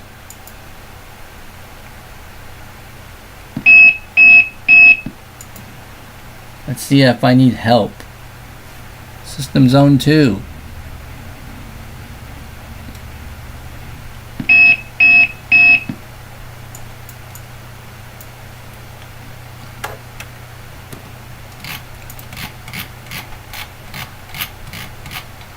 What was the error supplied?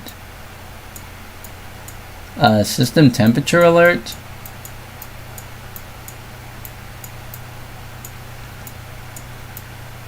Because we don't have a power supply alert. We don't have a fan alert. We don't have a power supply alert. We don't have a processor temperature alert. But we have a system temperature alert.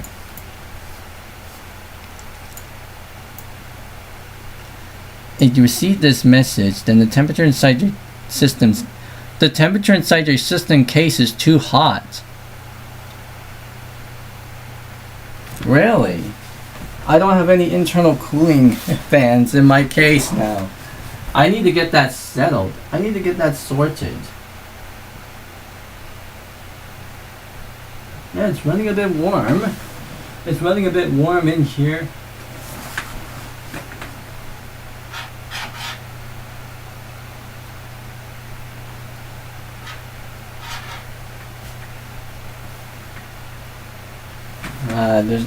There's really not enough airflow.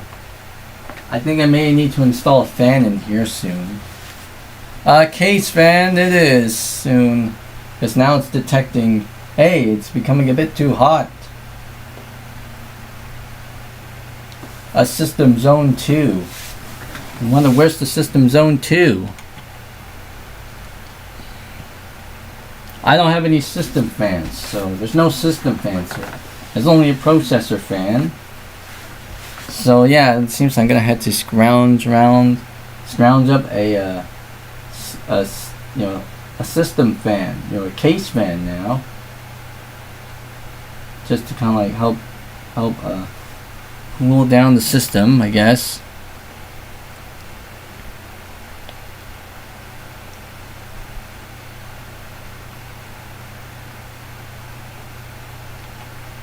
Your system temperatures could have exceeded its recommended range because the system is in a location that is not allowing optimal airflow or is too hot.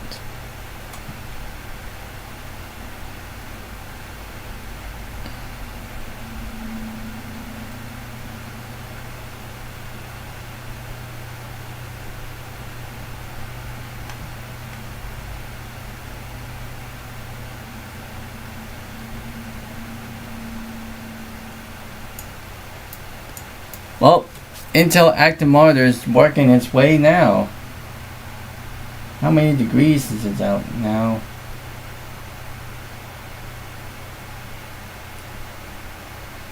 Well, it says 86 degrees. It's getting pretty hot.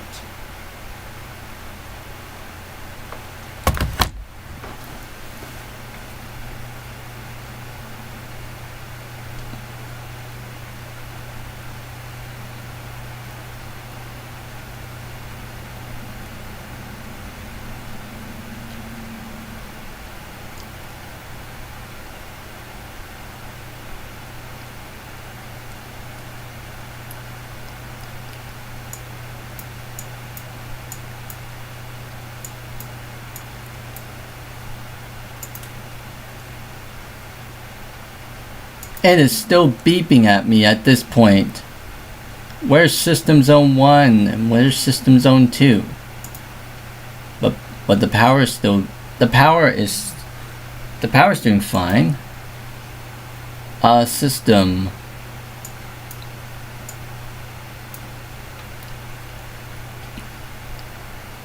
So we got the processor here, the OS version, the system. Oh, I can switch it to Fahrenheit. There we go.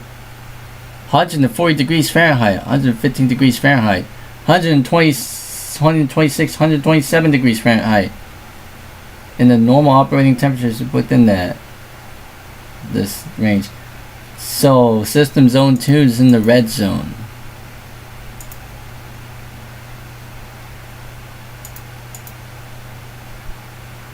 Active alerting options.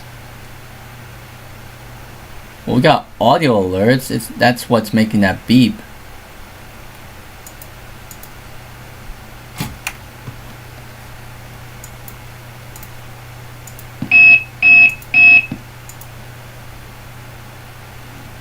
Yeah, it's making that beep now.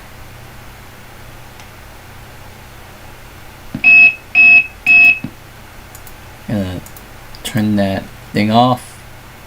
I don't want that beep to kind of like get a little bit chilly for us. Alert history.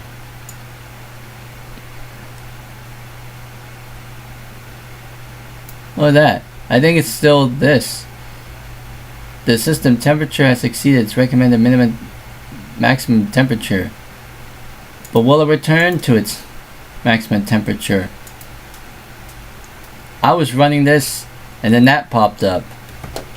Shall I, yeah, I'm gonna have to go ahead and restart, turn off. Will it go back into,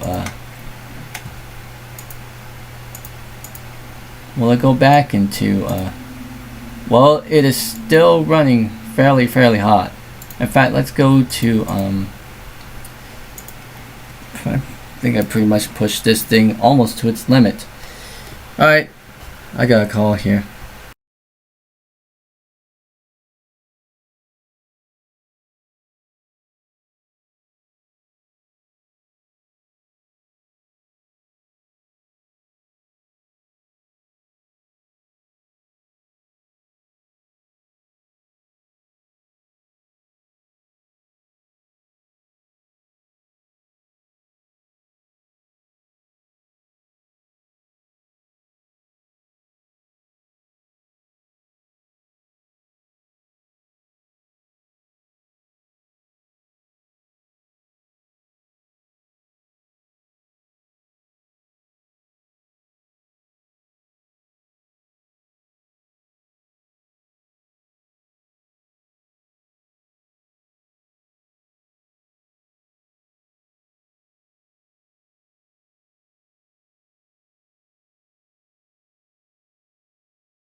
Well, unfortunately, guys, I think I'm gonna have to end it here because my brothers wanted me to go have a little bit of a game night here. So 320 views. I think I'm gonna have to go ahead and stop the stream here for now.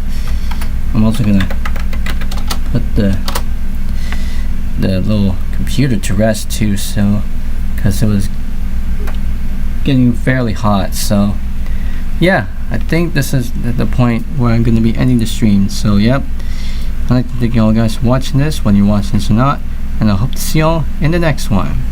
Take care. Bye bye.